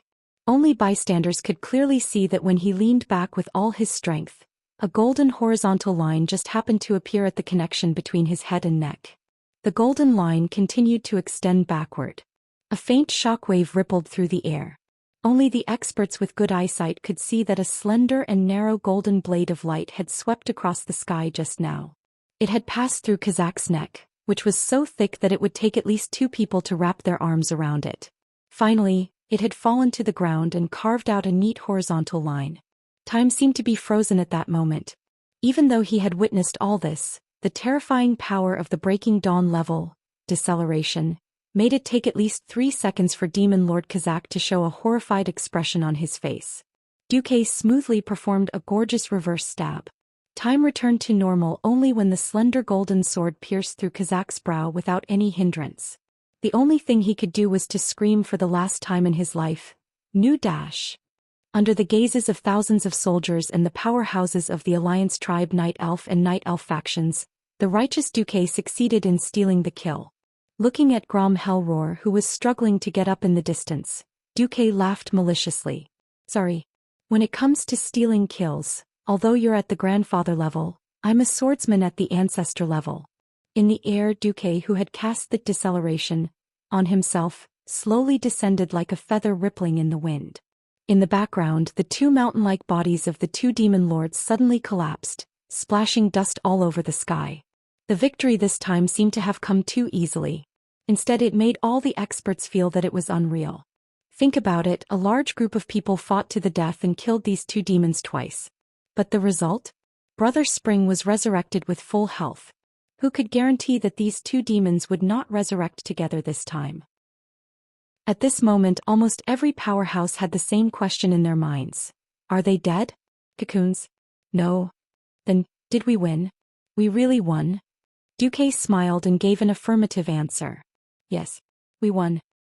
His smile was light and breezy, and he had the means to turn them into ashes as he talked. It did not seem like much of a change in tactics, but it succeeded in easily killing the invincible enemy in everyone's hearts. What kind of wisdom was this? What kind of calmness was this? Every powerhouse was shocked.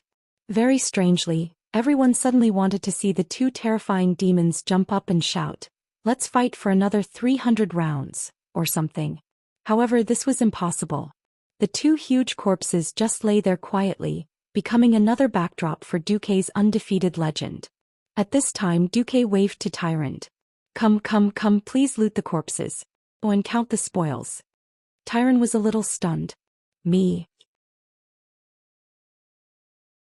Chapter 947. After transmigrating to Azeroth for so long, Duque had figured out the rules. The equipment dropped by the boss wasn't determined by the order in which it appeared in the game. Instead, it was determined by the boss's own level. As long as one had the ability to defeat the boss that would only appear in later versions, they would still be able to obtain the best equipment. For example, according to the game's history, players had to go back in time through the caverns of time to relive the classic earth-shattering battle of Mount Hyjal. Therefore, according to the version back then, there would be a 6th set, which was commonly known as T6, as well as individual equipment of the corresponding level. Previously, when Duque dealt with Deathwing, he got better equipment, but it was a pity that it was too little. How could it be like now, where he had the chance to change equipment in batches? After coming to Azeroth, Duque seemed to have gotten lucky a lot. There were also cases of him looting all the items on Auro's drop list. But unless it was absolutely necessary, Duque did not want to loot the corpse himself. After all, Duque was still a little superstitious. Back when he was leading the team, Duque was very popular as the team leader. That was an era where only the team leader could loot the corpse. In one of the harvesting teams in the Molten Core, Duque took a druid called Nightwind and a warlock called Susaru in one go. The 2 newbies were covered in green equipment, and they got an 8-piece Epic Cenarion set and Vengeance set. They also gave each of them a T2 head. Didn't the team lack druids and warlocks back then? Duque did not understand. Why did the other 37 people go to Steel Stove Fort and scold Duque for being the Black Hand after he had trained 2 elites for the team? It was clear how much Duque was loved by the team members. Duque said to Nightwind and Nightwind, "You two, for the sake of the team's advancement, I did not hesitate to take the risk of being scolded by our brothers and sisters to train you in one go. Do you understand this kindness?" Yes. The 2 naive newbies nodded. Thus Duque gained 2 hardcore fans. Yes, Duque was a lucky hand, there was nothing wrong with that. Alright, ever since Duque transmigrated, he actually felt that he was quite lucky. One could never be too careful. He had killed the tribe's first great chief, Black Hand. What if the old man couldn't keep his coffin lid down and came out to curse Duque's luck in the name of being the Black Hand? Thus, in order to prevent the curse of the Black Hand from attaching itself to his Kirin arm, Duque pretended to be impartial and allowed Tyrant, who seemed to be the most objective, to loot the corpse. As Tyrant rummaged through the spatial pouch that connected the souls of the two demon lords, she heard gasps from the side. Not to mention the fact that they were used to hardships, it was even difficult for them to find an epic-grade equipment. That group of people who had been slaves and savages for more than 10 years, of course they wouldn't have any good equipment. On the Alliance's side, the experts' eyes were filled with envy. This was an era where even epic-grade equipment could only be found in the royal treasuries of various countries. It wasn't the era where godly equipment could be found everywhere and epic-grade equipment was as common as dogs. Think about it, even a big shot in the Alliance like Mograine couldn't gather a full set of epic-grade equipment, let alone others. At a time when epic-grade equipment was extremely rare, there was actually a large pile of high-grade epic-grade equipment. Who wouldn't be tempted? Duque spoke. These epic-grade equipment are mostly spoils of war from the Burning Legion's conquest of various planets. Now they are our spoils of war. Although the size isn't right, as long as a master-level blacksmith modifies it slightly, we can immediately turn it into our own battle power. Since the three factions are working together today, I won't hide anything. However, for the sake of better cooperation, I hope that we can set a rule for the equipment distribution here. Please speak. As long as it's reasonable, the tribe will accept it. Sar nodded. Tyron nodded nonchalantly. The Night Elves had a large pile of good stuff from the High Elf Empire. At this time the Night Elves were rich, so of course they didn't care. Duque said, first of all, no matter which side's hero, as long as he participated in the battle against the enemy leader, he is entitled to enjoy the spoils of war. Sar and Tyron nodded. If there was a share of the effort, there was a share of the spoils. This also meant that Duque wouldn't spit out the spoils of war from Reggie Winterfrost. Because that guy was killed by Duque alone. Secondly, the spoils of war will be distributed according to the principle of priority. If someone from the three factions needs that equipment, they will have priority to discuss it. If the discussion fails, the dice will be thrown to decide. After saying that, Duque threw a handful of 5 dice to the ground. Everyone can check the dice. Sar didn't move, but Wujin checked it carefully, weighed it and then nodded. Finally, about the proportion of equipment distribution. I don't want to divide it according to who is strong or weak or who made the last blow. Those who are capable of participating in the siege against the enemy leader can have a share after the battle, regardless of whether they are dead or alive. Duque's proposal naturally sounded like the Alliance had the advantage because the Alliance had the most heroes. In fact, Sar could tell at a glance that it wasn't a big problem. He ignored Tyrande, the only seedling of the Night Elves. The Horde had fewer heroes. But one look at their professions and you could tell that the Horde were all warriors. Sar hadn't become a shaman yet and was still a warrior. Wujin was also mainly a melee fighter, not to mention Grom, Kane, Varrock and Brock, who were all muscular men. On the other hand, on the Alliance's side, all melee fighters were paladins. In other words, as long as the Horde took all the plate armor of the warriors, or left 1 or 2 of the most inconspicuous ones for the Alliance, there would be no problem. Duque's distribution plan seemed to have a lot of rules, and the benefits that should be given to the Horde were not reduced. Coincidentally, when he killed Auro, he didn't drop a single piece of warrior equipment. Duque let the others show it off and that was it. He killed Ansaron and 5 Dreadlords as well as the Abyssal Lord Asgalar, and the 2 Demon Lords Kazak and Kazroga. He had looted over 30 pieces of epic equipment in total. Maybe it was because Kazak and Kazroga had doubled their equipment, but the gloves that could theoretically be exchanged for a T6 set actually dropped 4 pieces of each type. The Horde didn't know what these things, which looked like they were made of scrap metal, were used for. In the end, Duque quietly took all 4 of the Forgotten Guardian gloves, which were used by warriors, hunters and shamans, and gave them to Queen Sylvie and Lilith as well as Aurelia and Sasha, who would be returning in the future. In exchange, Duque took out the bloodstained pauldrons and berserk shackles, which were specially used by berserkers, and gave them to Grom. Seeing how happy Grom was, Duque suddenly felt that he was guilty. Chapter 948. Duque didn't feel guilty at all for tricking a great hero like Grom. The biggest difference between individual pieces and set pieces was, of course, not the attributes of the individual pieces, but the bonus after a certain number of pieces of the set. Could be attributes or skills. With a complete set, there would be no problem at all in defeating monsters of the same level. That was why the set was called work clothes for a reason. During the exchange, Sal also asked Duque. Duque's explanation was, "I feel the power of a ranger on the Forgotten Guardian gloves." No one knew what these pieces of equipment that had yet to reveal all their attributes looked like. "The only reason I'm doing this is because I'm betting on the future." Sal was silent for a long time. The Alliance had the dwarves, the best master craftsmen in Azeroth, as their foundation, so their confidence was completely different. While the Horde was letting the better orc laborers forge bronze, the Alliance was already discussing what brand to use and what strength and toughness to forge the weapons.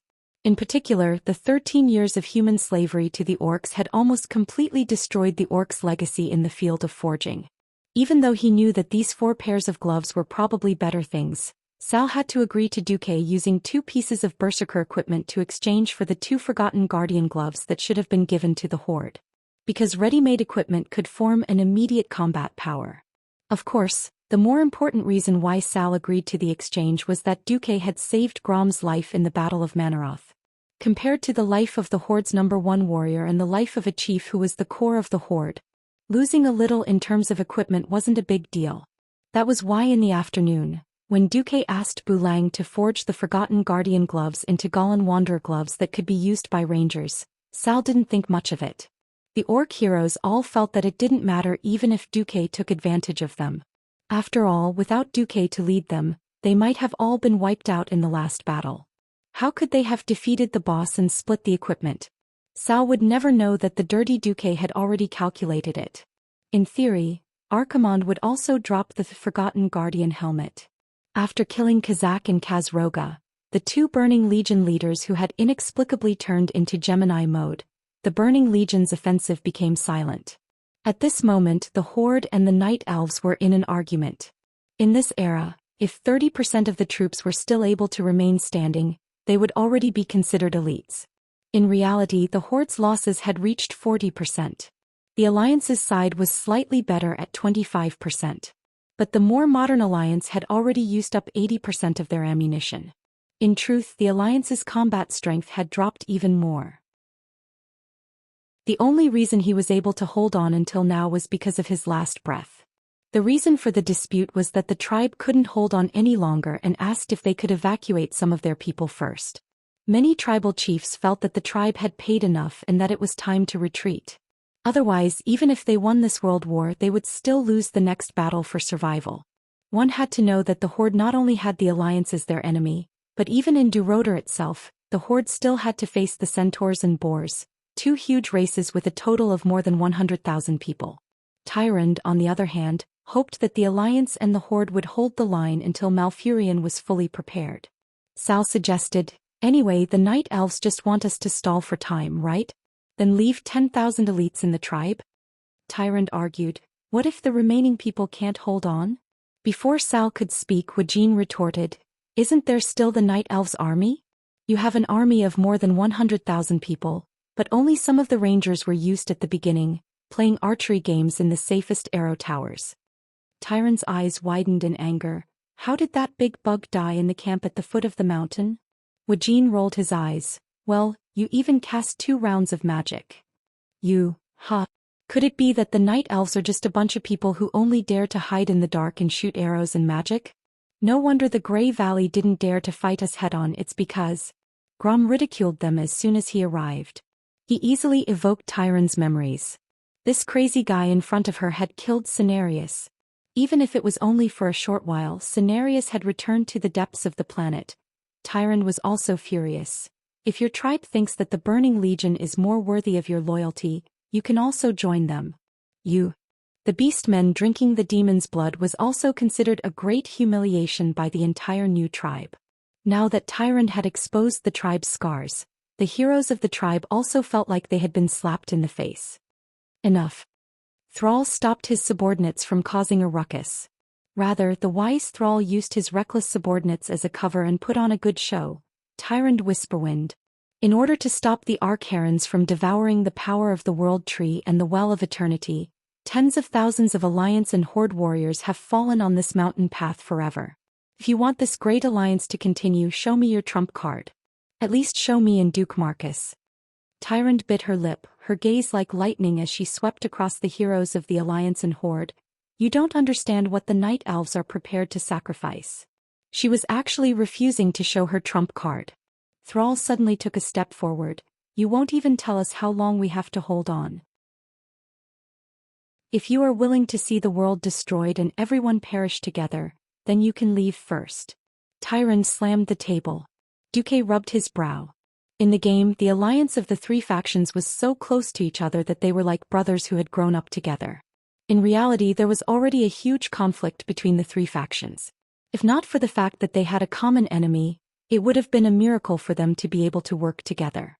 However, Duque would not allow the situation to worsen. If he allowed the hot-tempered orcs to continue arguing, everything would only be ruined. Sal, can you and your chieftains leave for a while? I would like to speak to Sir Whisperwind alone. As soon as Duque said this, most of the orc heroes calmed down. He could ignore other people's face but not Duke's. Grom, who had been saved by Duque, immediately changed the topic. All right, for your sake I won't say anything. In the Horde, Grom's authority was second only to Thrall, and Thrall was happy to see Duque step out to smooth things over. Soon only Duque and Tyrande were left in the large meeting room. Duque's words caused Tyrande's face to pale. I just want to ask who among the Night Elves wants to blow up the Alliance, Horde and Burning Legion all at once? Chapter 949. Tyrande was so terrified that Duque only realized it when his face was less than 10 centimeters away from her. Like a startled rabbit, he subconsciously shrank back. Duque did not let Tyrande go. He pressed forward. Thump thump thump. Tyrande took 3 steps back. Swoosh swoosh swoosh. Duque pressed forward 3 steps. Finally, Duque even did a standard wall slam. He pressed his left hand against the wall and placed his right hand on his waist, using his aura to suppress Tyrande, who was already leaning against the wall. One person. One elf. Their faces were so close that they could clearly feel each other's breathing. Tyrande was a little embarrassed. Duke Marcus, you're threatening the High Priest of the Moon Goddess. Duque said shamelessly. Tyrande Whisperwind, I'll tell you right now that wizards don't believe in gods. Are you trying to betray Azeroth? Don't flatter me. Your words are very good, but they can only fool the rough people in the tribe. It's useless against me. You refuse to tell me where the 100,000 elites of the Night Elves are from the start. Do you really think the scouts of the Alliance are all blind? After the 3 races formed an alliance, you Night Elves used the excuse of evacuating civilians to evacuate most of the elves from Mount Hyjal. But only the most elite Night Elves have been guarding the sacred mountain. Unless they're special craftsmen, civilians are not allowed to go up the mountain. Tyrande pursed her lips and did not say a word. She stared into Duque's eyes as if trying to see what other cards this human commander from the other side of the endless sea had. Duque did not care. He continued, let me guess. The Night Elves were originally prepared to follow the ancient oath from 9,000 years ago. They were prepared to sacrifice their entire race to protect the World Tree. However, the Beastmen's performance in Grey Valley, as well as the alliance between the 3 factions, gave you new hope. How good would it be if you could use the tribe, your mortal enemy, to protect the World Tree and allow the Night Elves to continue reproducing? It would be even better if the tribe died with the Burning Legion. Tyrande swayed slightly. Even if she hid it very well, it was a pity that she couldn't hide it from Duque, whose body was almost touching hers. How do we do that? The Horde was not stupid. If they suffered too much, they would naturally retreat. After all, the orcs were not native to Azeroth. The only conclusion is that the Night Elves can do what they did to the Burning Legion in the ancient war 10,000 years ago. This time Tyrande could no longer control herself. Her red lips opened and closed like a fish that had been dragged onto the shore. Don't talk nonsense without evidence. At this moment, Duque really wanted to say, do you really think I don't know about the super explosion of Mount Hyjal in the original history? It directly blew up Mount Hyjal to the point where not even a blade of grass could grow for 10 years. It was just that Duque had never thought that the Night Elves, who were originally very conservative and abiding by their oaths, and had made great sacrifices for the greater good in history, would actually play such tricks? Or did it go wrong? Or was there a huge deviation in history? Duque finally gave his answer after much thought. I also know that the reappearance of the High Elves has put a lot of pressure on you, right? But you had no choice but to accept the High Elves entering Mount Hyjal in order to save the world. In the historical Battle of Mount Hyjal, there were no High Elves or Blood Elves. Janus Theramore soldiers would definitely not have any conflicts with the Night Elves. 8,000 years ago the Night Elves exiled the High Elves as blasphemers. Who would have thought that Duque would bring Queen Sylvanas' Blood Elf Rangers over this time? This was clearly a slap to the face. When Duque said this, Tyron's eyes were already glistening with tears. However, Duque continued to use his magnetic voice as if he was speaking to Tyron, but was actually trying to persuade her. I think that perhaps our destruction of nature's buildings and cannons, as well as the Horde's incessant cutting of trees, have provoked your druids? This was another contradiction that could not be resolved. To put it bluntly, the Night Elves were idealistic while the dwarves and gnomes were materialistic. On one side they advocated for Greenpeace while on the other they engaged in highly polluting industries. It would be a miracle if the druids were happy with the dwarves' cannons. At this time, Duque's words had already caused Tyron to tremble uncontrollably. Duque made the final blow to Tyron. The one who put so much pressure on you and advocated for getting rid of those untrustworthy blasphemers and Cenarius murderer was Fandral Stackhelm, wasn't it? This sentence was definitely a fatal blow. Tyron's mouth twitched for a long time before she finally broke down and said, I'm sorry. I've never thought of harming an ally. I really didn't think. Tyron, who had supported the Night Elves for 10,000 years with her head and shoulders lowered, looked no different from a weak human girl at this moment. The only difference was that even though tears were already welling up in her eyes, she still did not cry. But when I think about the huge sacrifices we Night Elves are about to make, we have a cruel new neighbor and an alliance that has accepted our exiles watching from the sidelines. I can't calm down. Tyron suddenly straightened her back, puffing out her chest and sucking in her stomach. From her bones, every movement she made exuded an awe-inspiring righteousness. Duque couldn't help but loosen his grip on the wall and take half a step back. All right, Your Excellency Duke Marcus, I'll answer your questions one by one. Your conjecture is only half right. But the explosion plan you mentioned does indeed exist.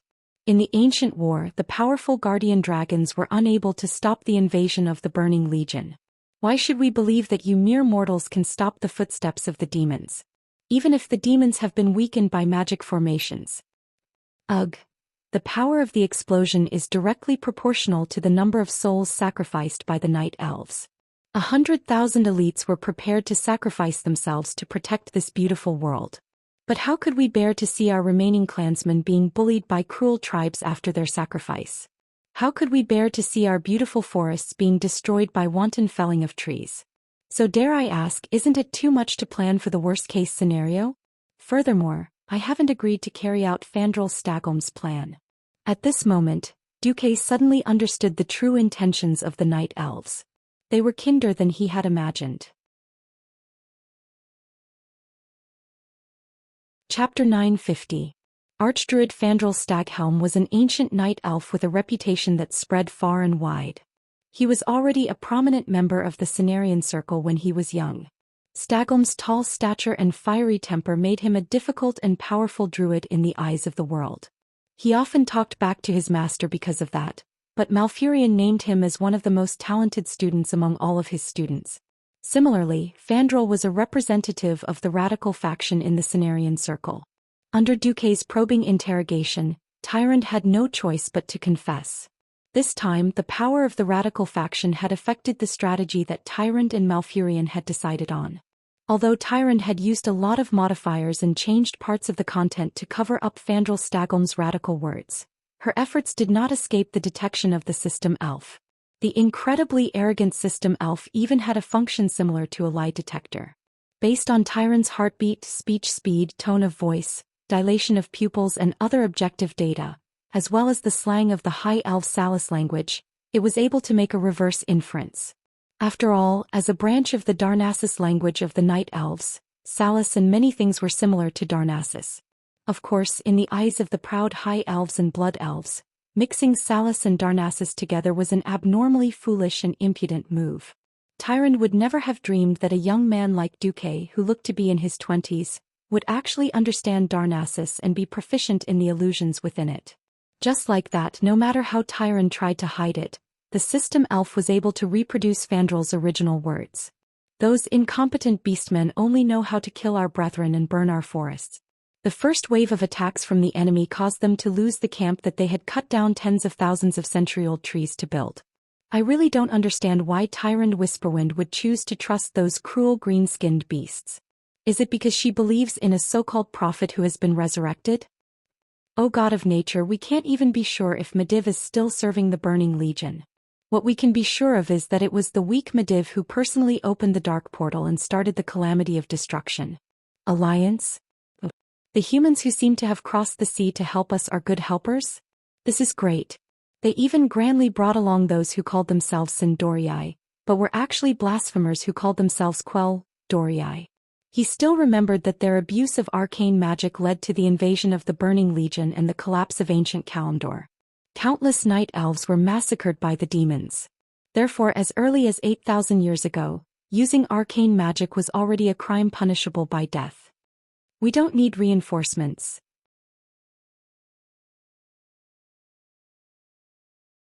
As long as the main force of the Burning Legion's invasion enters the mountain path, we can mobilize the main force that follows the Tree of War to cross the mountain that outsiders can't cross and block the Burning Legion's retreat from the back. We'll attack from both sides. Finally, we'll use the Tree of Life to destroy Archimonde and his subordinates. Tyrande clenched her fists in excitement. However, Duque was dumbfounded. What the heck, they weren't going to use the entire mountain of lesser elves to self-destruct. In the next moment, Duque realized why this was the case. The World Tree was the lifeblood of the Night Elves. They would never do anything that might harm the World Tree until the very last moment. In fact, in the original history, after the Night Elves blew up the World Tree in Seamount, they lost the blessings of the dragons and were no longer immortal. They had always regretted it.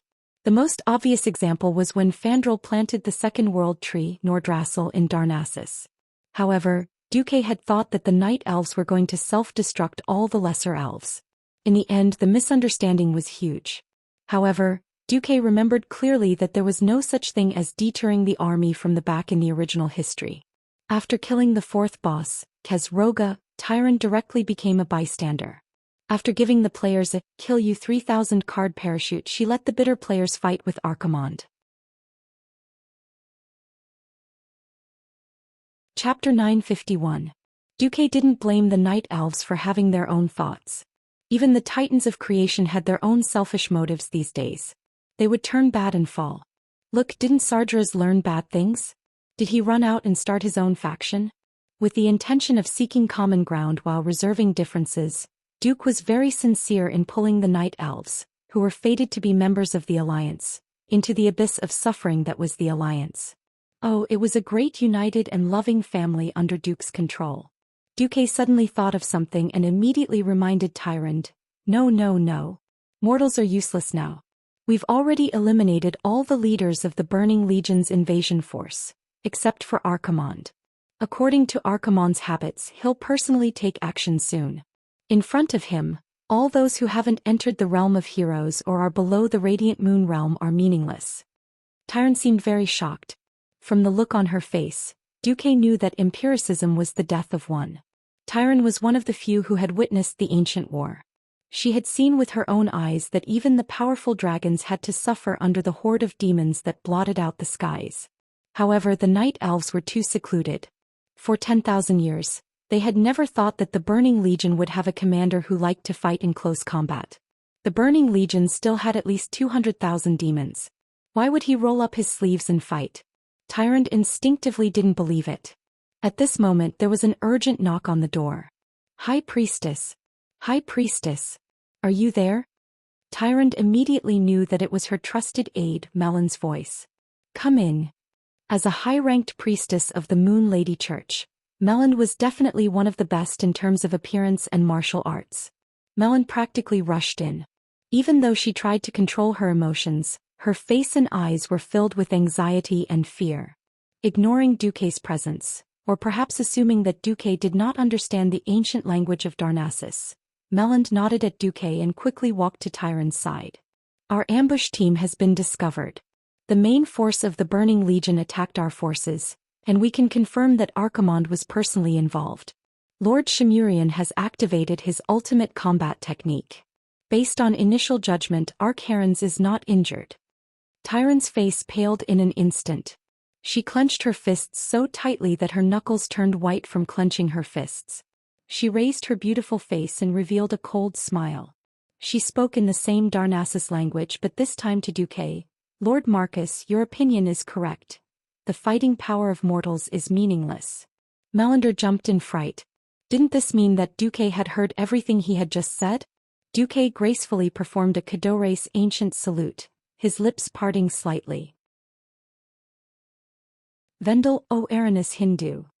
He paused for a moment before adding, Anner and Dal Draken. This was actually a sentence made up of Salas phrases common to the Darnassus language. When put together, the meaning was, may the heavens have mercy on us and forget this failure.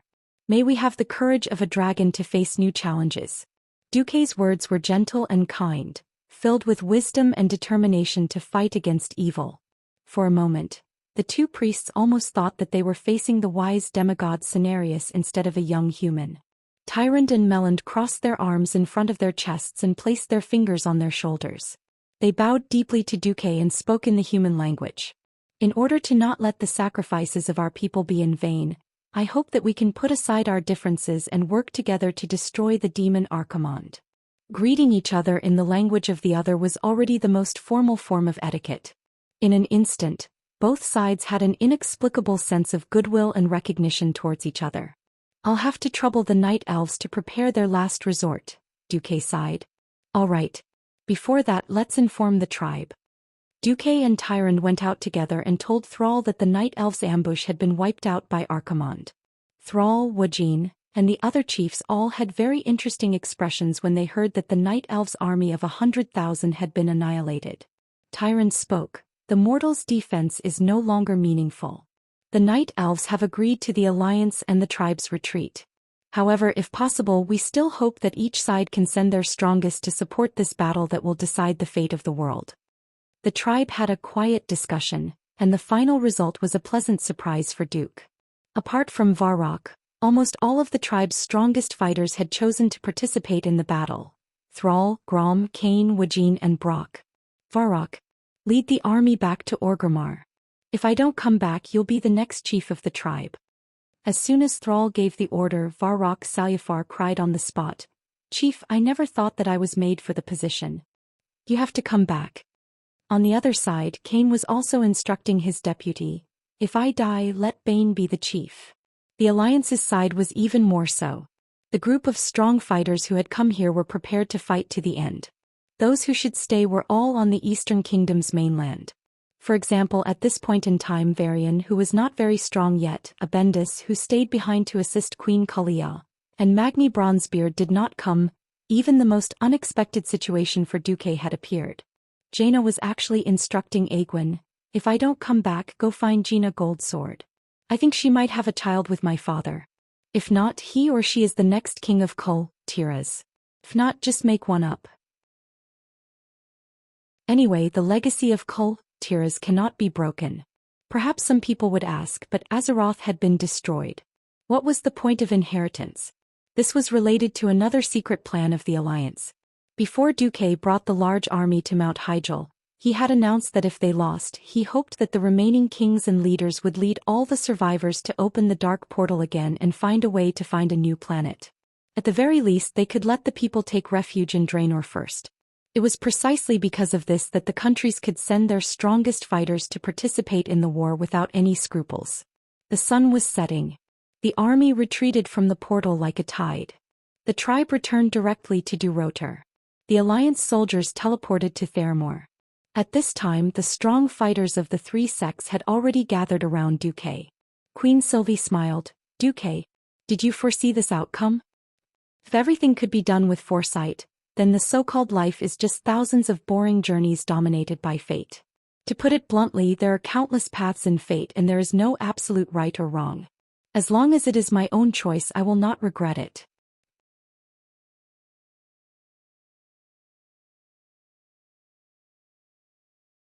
Chapter 952. Half a day ago at the foot of Mount Hyjal, the winner of a huge battle was decided. The ancient tree of life, Xianxia, as the oldest tree ant that had coexisted with the night elves for 10,000 years, it was undoubtedly very powerful.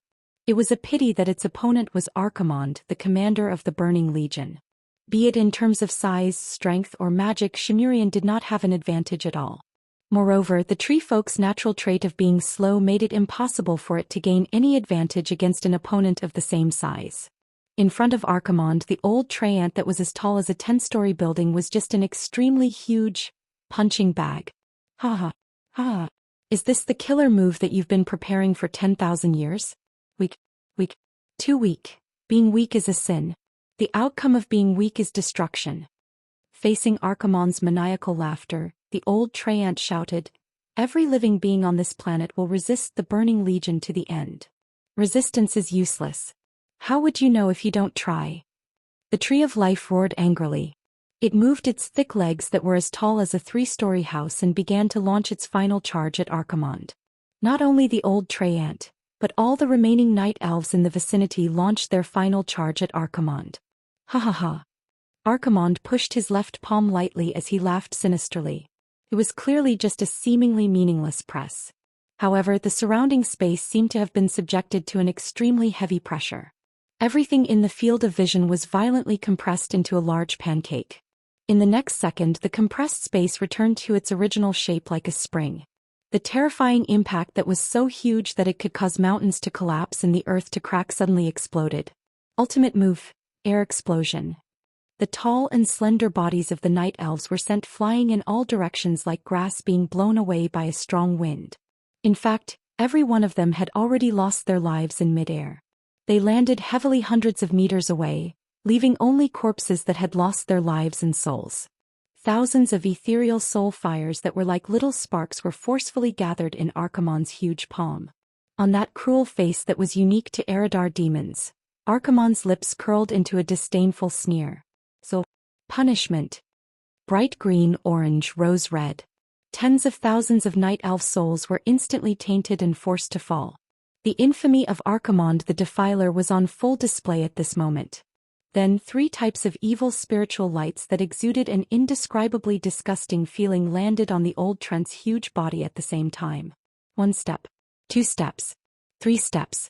Even though the old ant tried his best to launch a final assault on Archerons, but the tree bark that was once its skin had completely dried up in less than 3 breaths. Pieces of tree bark fell off by themselves and were blown away by the strong wind like sand on the ground. Its thick limbs continuously emitted high-frequency explosive sounds. Its rapidly decaying joints could no longer support the unimaginable weight of mortals. Its limbs, which used to be a single entity, were almost broken. The old tree ant that had protected the night elves for more than 10,000 years finally couldn't hold on any longer. It didn't even have the chance to let out a final wail before its huge body exploded on the spot, turning into thousands of pieces that fell to the ground. Its huge body that was 10 stories tall instantly turned the flat ground at the foot of the mountain into a small hill made of wood. It was hard to imagine that just a moment ago, that should have been one of the cornerstones of the night elves, the ancient tree of life. Archimonde had single-handedly destroyed an army of 100,000 night elves, as well as killed the ancient tree of life, Xianxia. This was being played in the war conference room on Mount Hyjal. As expected, modern arcane magic still has its merits. Tyrant couldn't help but secretly rejoice that she hadn't listened to Fandral and tricked the Alliance and the Horde. Instead, she had first reached an agreement with Duque. When this video that even the night elves couldn't get their hands on was played 3 times by Duque, Thrall realized that his right hand was trembling slightly. This had nothing to do with courage, but was purely the most objective and straightforward reaction of his body and soul. In fact, it wasn't just him.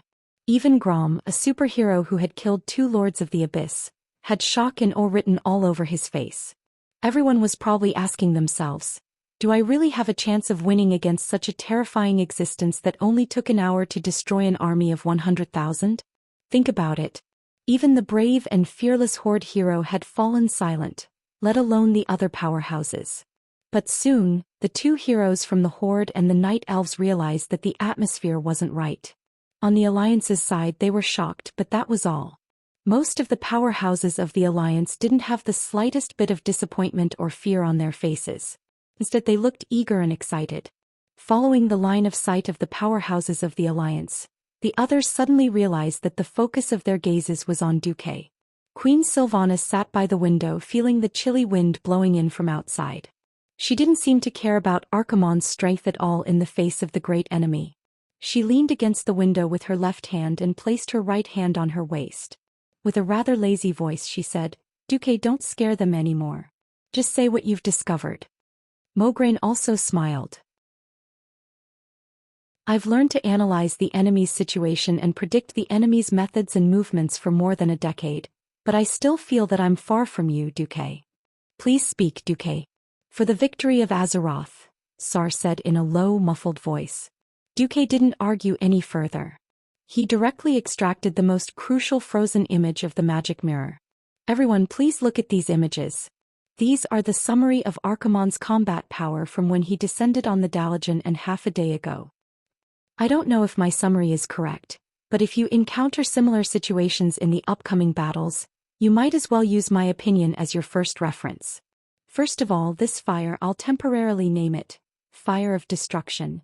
About every 30 seconds, Archimonde will create a fierce fireball. This fireball will move on its own and leave a wall of fire that is 2 to 3 yards wide where it moves. The wall of fire will disappear from the place where the fireball appeared after 27 seconds. I've calculated a total of 18 cases, and each time the flames will only last for 27 seconds. No more and no less. Then I'll name this Soul Charge." Duque seriously memorized Archimonde's strategy. He had to thank the strategy team back then for summarizing the old Archimonde's skills in such detail. Before seeing any new skills, Duque directly copied the strategy. But in the eyes of the powerhouses of the three sects, Duque was a god.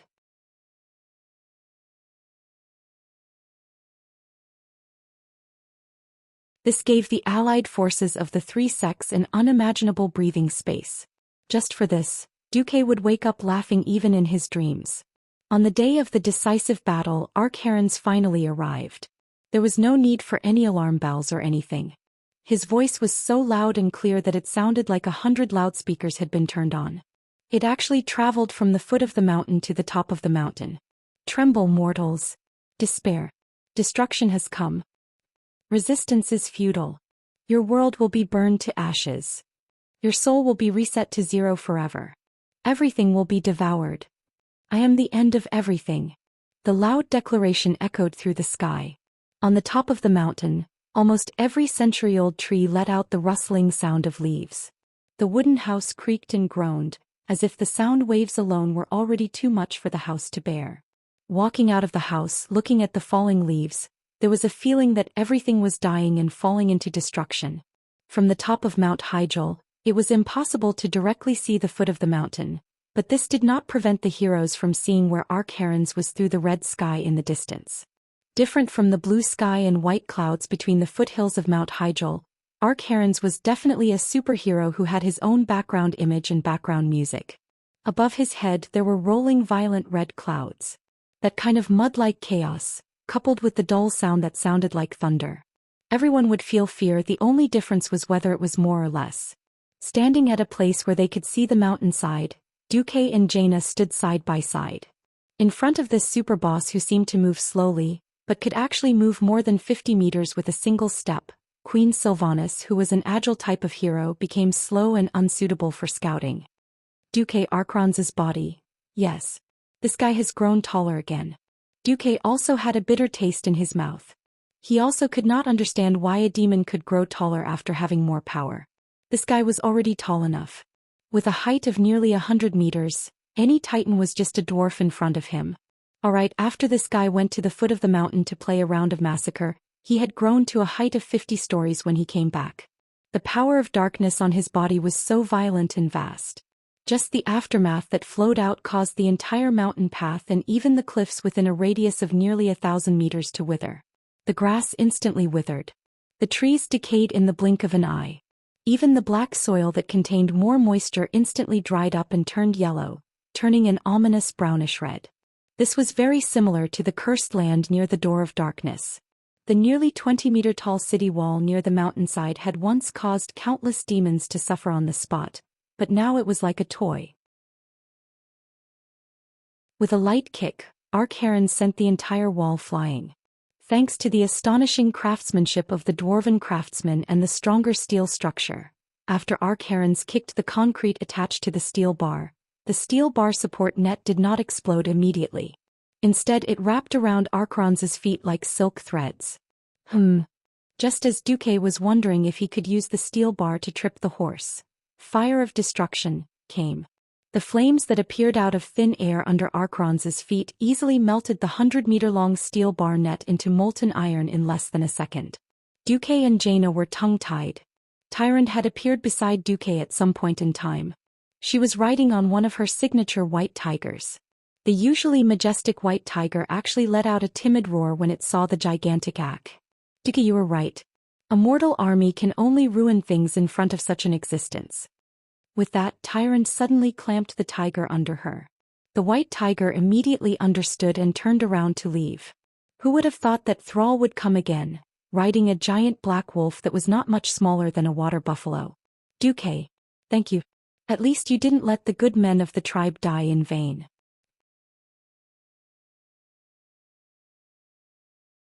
Chapter 954. Sar left as well. Just as Duque was about to teleport away, Jaina grabbed Duque's hand. Her soft palm was trembling and there was a faint moisture on it. It was sweat. Duque, will we win? Can mortals really win against such an opponent? Will I really be able to take revenge one day? Facing such an enemy, as long as one was not a lunatic, it was inevitable to feel fear. Looking at Jaina's beautiful eyes, Duque smiled. Yes, he definitely will. And it will happen today. Duque was so certain and his words were so passionate that almost unreasonable confidence filled Jaina's heart. Hundreds of meters away, Queen Sylvanas, who was holding a bow and arrow, suddenly saw the two figures beside her suddenly overlap and then instantly separate. Queen Sylvanas spat fiercely. Bastard. If I survive today, I will definitely teach you a lesson. The earth-shaking footsteps were getting closer. Even closer. The closer they got, the more shocking the feeling of the earth shaking and mountains shaking became. The mortal army had all retreated. If Archimonde summoned ordinary demons, they would naturally attack again. If Archimonde was alone, then this would be a stage that belonged only to the strong. Finally, Archimonde's enormous body appeared at the peak of Mount Hyjal, on the stage chosen by the three factions. In front of the 50-story boss, mortals were as insignificant as ants. Ha ha, ha.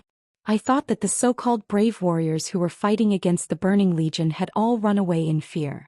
What, your so-called army of hundreds of thousands is only left with these few people? Ha. Archimonde's maniacal laughter reverberated throughout the entire basin-shaped mountain peak. Even though he was speaking in the Eridar language, Archimonde's words pierced through everyone's minds and into their minds. If mortals were here, they would probably have had a mental breakdown and died. Tyrande was dressed in bright silver armor and rode a white tiger. She walked out of the crowd and shouted in a clear and sonorous voice, "Archimonde! We will destroy you here and today." A playful expression appeared on Archimonde's mountain-like face. He stretched out a huge finger and hooked it. "What other tricks do you have?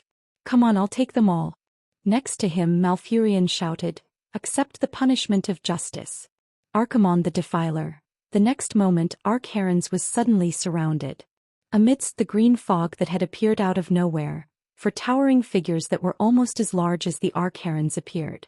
Upon closer inspection, one would realize that these four mountainous figures were the ancient tree of war, the ancient tree of wisdom, and the ancient tree of wind. Treants were a special race that lived in symbiosis with the night elves. They had a special and lofty status in the world of the night elves. Before this, Malfurion claimed that he could definitely weaken Archimonde. Now Duque finally understood how he could do it. This was the power of the Emerald Dream. He could summon the ancient trees that had been dead for many years in the real world and lived eternally in the Emerald Dream. He could use the power of the dream to suppress Archimonde to the greatest extent. Obviously, Malfurion and the Treants had succeeded. Countless green spots of light of various sizes emerged from the illusions and directly invaded Archimonde's body. In his field of vision, Archimonde's body, which seemed to be boundless, was shrinking rapidly. It was a very strange scene, as if an iceberg was melting 70 to 80% in a few seconds. After a while, Archimonde's body finally stabilized. The four phantoms of the ancient trees seemed to be trying to suppress Archimonde's power, but no matter how they waved their arms to activate the power from the Emerald Dream, Archimonde's height was still fixed at 15 meters. Although the fifth floor was still very high, at least he could see everything in his field of vision. It was completely different from the 50th floor where he could barely see the top. Huff, huff, huff, Archimonde panted. There was no fear on his face at all. Instead, there was an expression of eagerness. As the vanguard of the Burning Legion and the self-proclaimed god of war, Archimonde had never been afraid of the enemy's traps. All he cared about was whether his opponents were strong enough, or whether they could bring him greater pleasure in killing and destroying. He was not surprised that the ants of Azeroth could weaken him to this extent. Instead, he was delighted. Haha, ants, do you think you can defeat me just because you've weakened me? Not enough, it's still not enough. Do you have more surprises for me? The tentacle-like beard on Axe's chin wriggled nimbly, causing the heroines who loved beauty to frown. Malfurion moved closer to Duque. Really, is that all? Just weaken his defenses and shrink his body. In Malfurion's mind, Archimonde's attacks should have been weakened, or he should have been weakened in all aspects. Instead of using 20% to reduce Axe's body and 80% to reduce his defenses. No, that's good. If we don't reduce his defenses, then we really can't fight. Duque would always remember how thick Archimonde's skin was when he'd descended. The attacks of the Breaking Dawn Wizard Tower couldn't break his defenses. Coupled with Axe's terrifying vitality, it wouldn't be enough for the elites of the three sects to die 100 times. Only reducing his defenses and not his attacks. Even if this was a crazy move like walking on a tightrope, at least they still had something to think about. Without further ado, the great war that would decide the fate of the world began. King, Duque ordered. The bull-headed chief, who was the most muscular among them, stepped out. No one would have thought that there would be such a wonderful mockery in this world. Kane's rough bull face was filled with a rich expression of disdain. It was one thing for him to look down on the boss of the Burning Legion. He even did something exaggerated. He pointed at Archimonde with his thick finger and then at the Nightmare's panther's poop on the ground. There was a dung beetle on top of the poop, making a ball out of it. The old bull stepped on it with his hoof. Pah! The pitiful dung beetle and the poop were crushed into a ball. Duque couldn't understand the old bull's mockery. Was he saying that Archimonde was a pile of poop? Or was he a demon who only knew how to play with poop? Was the dung beetle his true form? Alright, who cares what the hell this is? In any case, Ak was furious. He roared and charged at the old bull who had raised the interstellar hand gesture. Yes, he retracted his left and right fingers, leaving only the middle finger.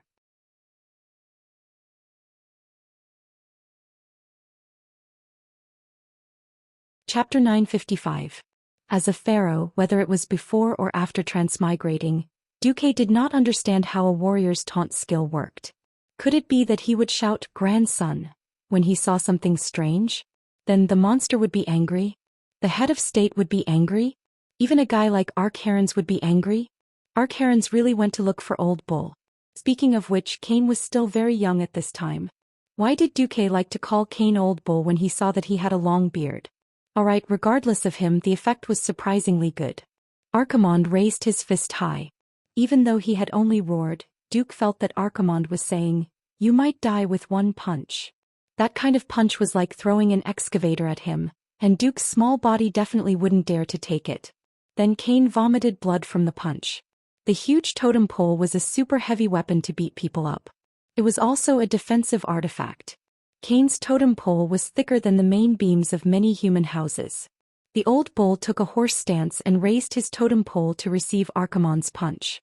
The result was that the old bull dug 2 3-meter-long pits on the ground and spat out a small mouthful of blood. This was definitely beyond Duque's imagination. However, this also proved that there was a chance. Kane had clearly suffered a small injury after taking Archron's punch. His neck turned red and he slapped his chest with his empty left fist. He shouted, Again. As you wish. This time Archaron's took a deep breath and retracted his long right arm. Then he punched out like a thunderclap. The momentum of this punch was definitely full marks. Even if Cain had boasted that he could definitely withstand it, Duke still felt that it was like using a pile driver to hammer a piece of beef. The cow's head that was hammered with a small hammer would be softer and more chewy or something. Fortunately, Brother Bull was not a simple warrior. A roar of, "Ha!" seemed to be announcing to the world how ferocious the Taurans who were born in the arms of Mother Earth were. His hooves, which were planted firmly on the ground, suddenly had a strange change in color. It was a kind of dizziness, as if he and the earth around him had solidified and become one. Duque's intuition was right. Archaron's powerful punch didn't turn the old bull into minced meat. Instead, it caused the ground within a radius of 300 meters to sink. Even though it was only a centimeter of subsidence that was difficult for mortals to detect, the system elf still notified Duque at once. Duque couldn't help but praise Old Cow in his heart. Of course, battles in real life weren't as brainless as in the game, where the boss would only beat up the guy with the strongest defense. In a group attack, Duque preferred to call it a diversion. The second person to rush forward was Mograine. The Ashbringer, which was as big as a door, slashed down without any fancy moves. The long light that was as bright as the falling stars sank into Archimonde's calf. Even with axe-thick skin and flesh, he felt a wave of pain. Who is this guy? With this small question in mind, Archaron's bent over and swept his strong forearm, which was nearly 4 meters long, across the ground. Crack. Accompanied by a deafening sound, the thick ground was like a large piece of ice cream being scooped out by a spoon under the demon commander's extraordinary strength. A large piece of mud that could be used as a single room was blasted away. The aftershock of the impact swept out, and the entire cobblestone path not far away was flattened. The shockwave hit a wooden house of the night elves in the distance. At that moment, the entire house seemed to let out a painful sound. On the ground that sank on the spot, cracks spread rapidly in all directions. In less than a second, the entire house didn't even collapse. Instead, it directly exploded. Every piece of scattered wood and stone was wrapped in destructive flames with the power of darkness. However, as the main target of this attack, Mograine didn't move. Under his feet was a cone-shaped island that was radiating radiation. What spread out was only the aftershock of Archaron's attack. The huge arm itself was stopped by the huge sword of holy light that was leaning on the ground like a crooked door. Mograine was like a pillar of support as he stubbornly withstood the demon commander's shocking attack. This wasn't the end. The moment his arm was blocked, Tyraean charged forward. The godly sword Quell Zerum pierced through Archimonde's arm from the outside, and a small bloody hole appeared on the left side of Archimonde's arm, and a ray of golden holy light escaped from it. To the gigantic demon commander, the wound looked like a swollen human after being bitten by a mosquito. In fact, the internal injury was far more serious than it looked from the outside. It could already be considered a minor injury. This is impossible. Archaron's finally let out a strange cry. Even though he had greatly reduced his size in order to descend and had to accept the weakening of his power in his imagination, there was no mortal in the world of Azeroth who could withstand even 10% of his power. But now 1.5 was nothing. However, it was 3 mortals who blocked him time and time again, hurting him. It felt a kind of anger. It was the kind of anger he felt when he was hurt and hurt by ants he looked down on. To him, this was no different from being humiliated. In the next second, someone really did slap his face. For some reason, Orgrim was obsessed with throwing hammers. The hammer of destruction, which was bigger than a human head, was not even comparable to a toy in front of Archaron's. However, it was this hammer that drew a beautiful line of fire in the air. Just as Tyraean stabbed Ak, the hammer directly hit Archaron's left eyelid. Originally, with Archaron's extremely abnormal defense, it would have probably bounced off. After using the power of the Emerald Dream to weaken his defense, the effect was surprisingly good. Archaron's eye socket was slightly swollen, but it wasn't too serious. However, injuries were injuries. Even if it was just a small injury, it could easily accumulate into minor injuries, serious injuries, or even death. 3 heroes had injured Archaron's in a row, which immediately ignited the hope of the heroes. That's right. We can do it. After this great demon was weakened, he was no longer the invincible existence that was above all mortals. He could be injured too. Being injured meant that he had a chance of dying. At this moment Duque shouted, "Let's go together."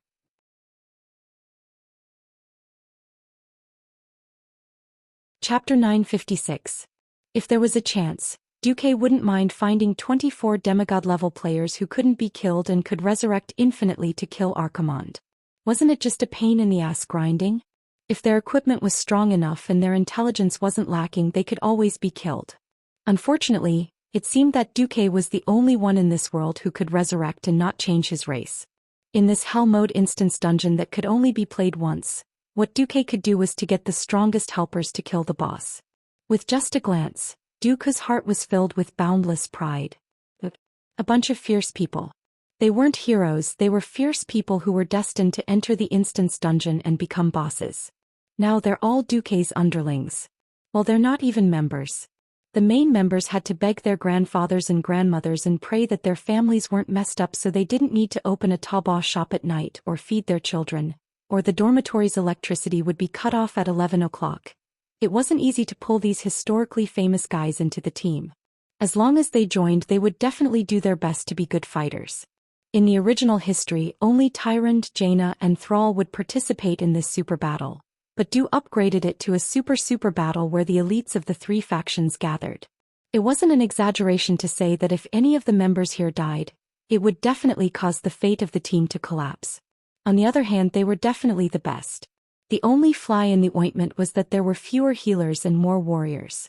Including Bishop Benedicta's of Stormwind City, whom Duque had decided to transfer at the last minute, there were only 3 healers. It was bad enough that the leader of the Blood Elf Paladins, Riadaline, was forced to be a healer. For the sake of the overall situation, the Cenarian Circle's great druid Malfurion had to run over to provide support. Originally, Duque was more worried about the orc heroes. After all, Grom, Thrall, and Brock were all used to fighting head-on. Who would have thought that all 3 orcs would have a talent for dealing with giant creatures? Needless to say, the older generation of orcs who mingled in Draenor in the early years, Lord Howl was a Gorn killer. The 10-meter-tall Gorn was never a pushover. Brock was also a hunter of large prey.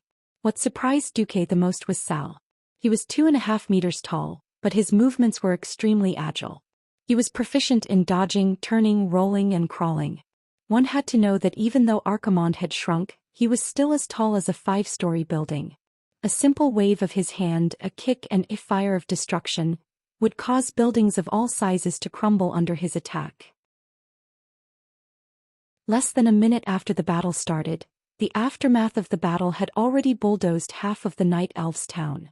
The Night Elves had built more than 100 buildings around the World Tree on the summit of Mount Hyjal. What was rare was that even in the face of Archimonde's crazy attack, even in the complex terrain where even Duque himself could not stand firm, Thrall and the other warriors were still able to attack Archimonde without losing their composure. Or cut off his toes or cut off his sinking arms or body. Every time the giant axe flew or the flaming hammer smashed, it would definitely bring new wounds to Archimonde. Archimonde was not a fool. When he found that his heavy movements could not catch the warriors jumping around his feet, he first set his eyes on a few healers. Unfortunately, he had found the wrong target. To chase after Malfurion, the great druid first turned into a night saber and fled agilely. With magic, he immediately turned into a mountain eagle and flew away. At the very least, he could turn into a black bear and use the bear skin that had been strengthened by countless natural magic to resist Archimonde's attacks like an old bull. Fighting Riadaline. It was not easy for a paladin to die. In addition, Riadaline was standing closer to Mograine and Turalion, so she had to be strongly blocked before she could hit anyone. It would have been the easiest to deal with Benedicta's, but unfortunately Archimonde was almost mad. Because he saw that there were a few inconspicuous hands of magic around the Bishop of Holy Light. At the critical moment they pulled the only priest out of the danger zone. Interesting. Archimonde gritted his teeth and pressed the 5 fingers of his right hand in the air. The attack was coming. Air blast. The entire team in the south was blasted into the sky by the huge shockwave that could be called an air cannon. This long-range attack team consisted of Duque, Queen Sylph, Jaina, Solarian, and Bulang Bronzebeard. It was fine if they were suddenly blasted into the air by the air blast. Amidst the chaotic female screams, the 5 of them were able to slowly descend from the sky with the help of the slow fall spell, or the goddess tear, that Tyrant provided as a parachute. They did not fall to their deaths. But in the next moment, the few of them watched in despair as a huge shadow came crashing down on them.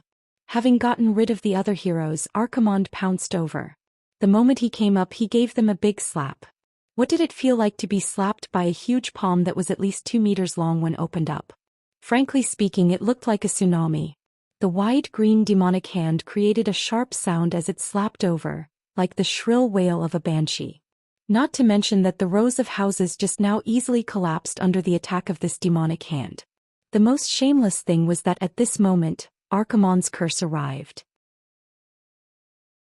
Evil magic that was like black ink quietly drilled into the bodies of Ling Kong and the others. The pain caused by the explosion of dark magic greatly affected the movements of the 5 of them. In the air, the 3 mages still had a way to save their lives. However, once Queen Sylph and Bulang were caught by the demonic hand, they would be finished. It was completely foreseeable that their bodies, which were incomparably delicate compared to the Oxhead Chief, would definitely be crushed in an instant. In fact, even for the 3 mages, it was extremely difficult for them to dodge in midair that was filled with dark power. The most terrifying thing was that once someone was sacrificed, soul recharge would come immediately after. When the heroes fell apart, the shadow of the world's destruction was almost right in front of them. At this time, the only one who could save the situation was Duque. Suddenly, 4 of the lowest level arcane impact were unleashed. Of course, this kind of attack could not cause much damage to the 4 powerhouses, but the precisely calculated impact force allowed the 4 to perfectly dodge Archimonde's sweep. However, one of them was caught. Duque? Shock was written all over the faces of the heroes. I've caught a big fish. Archimonde laughed sinisterly. No, I've caught you. Duque laughed coldly. You're tuning in to the Zhou Xian's Legacy YouTube channel. Don't forget to subscribe and join us on this journey to catch the most captivating stories.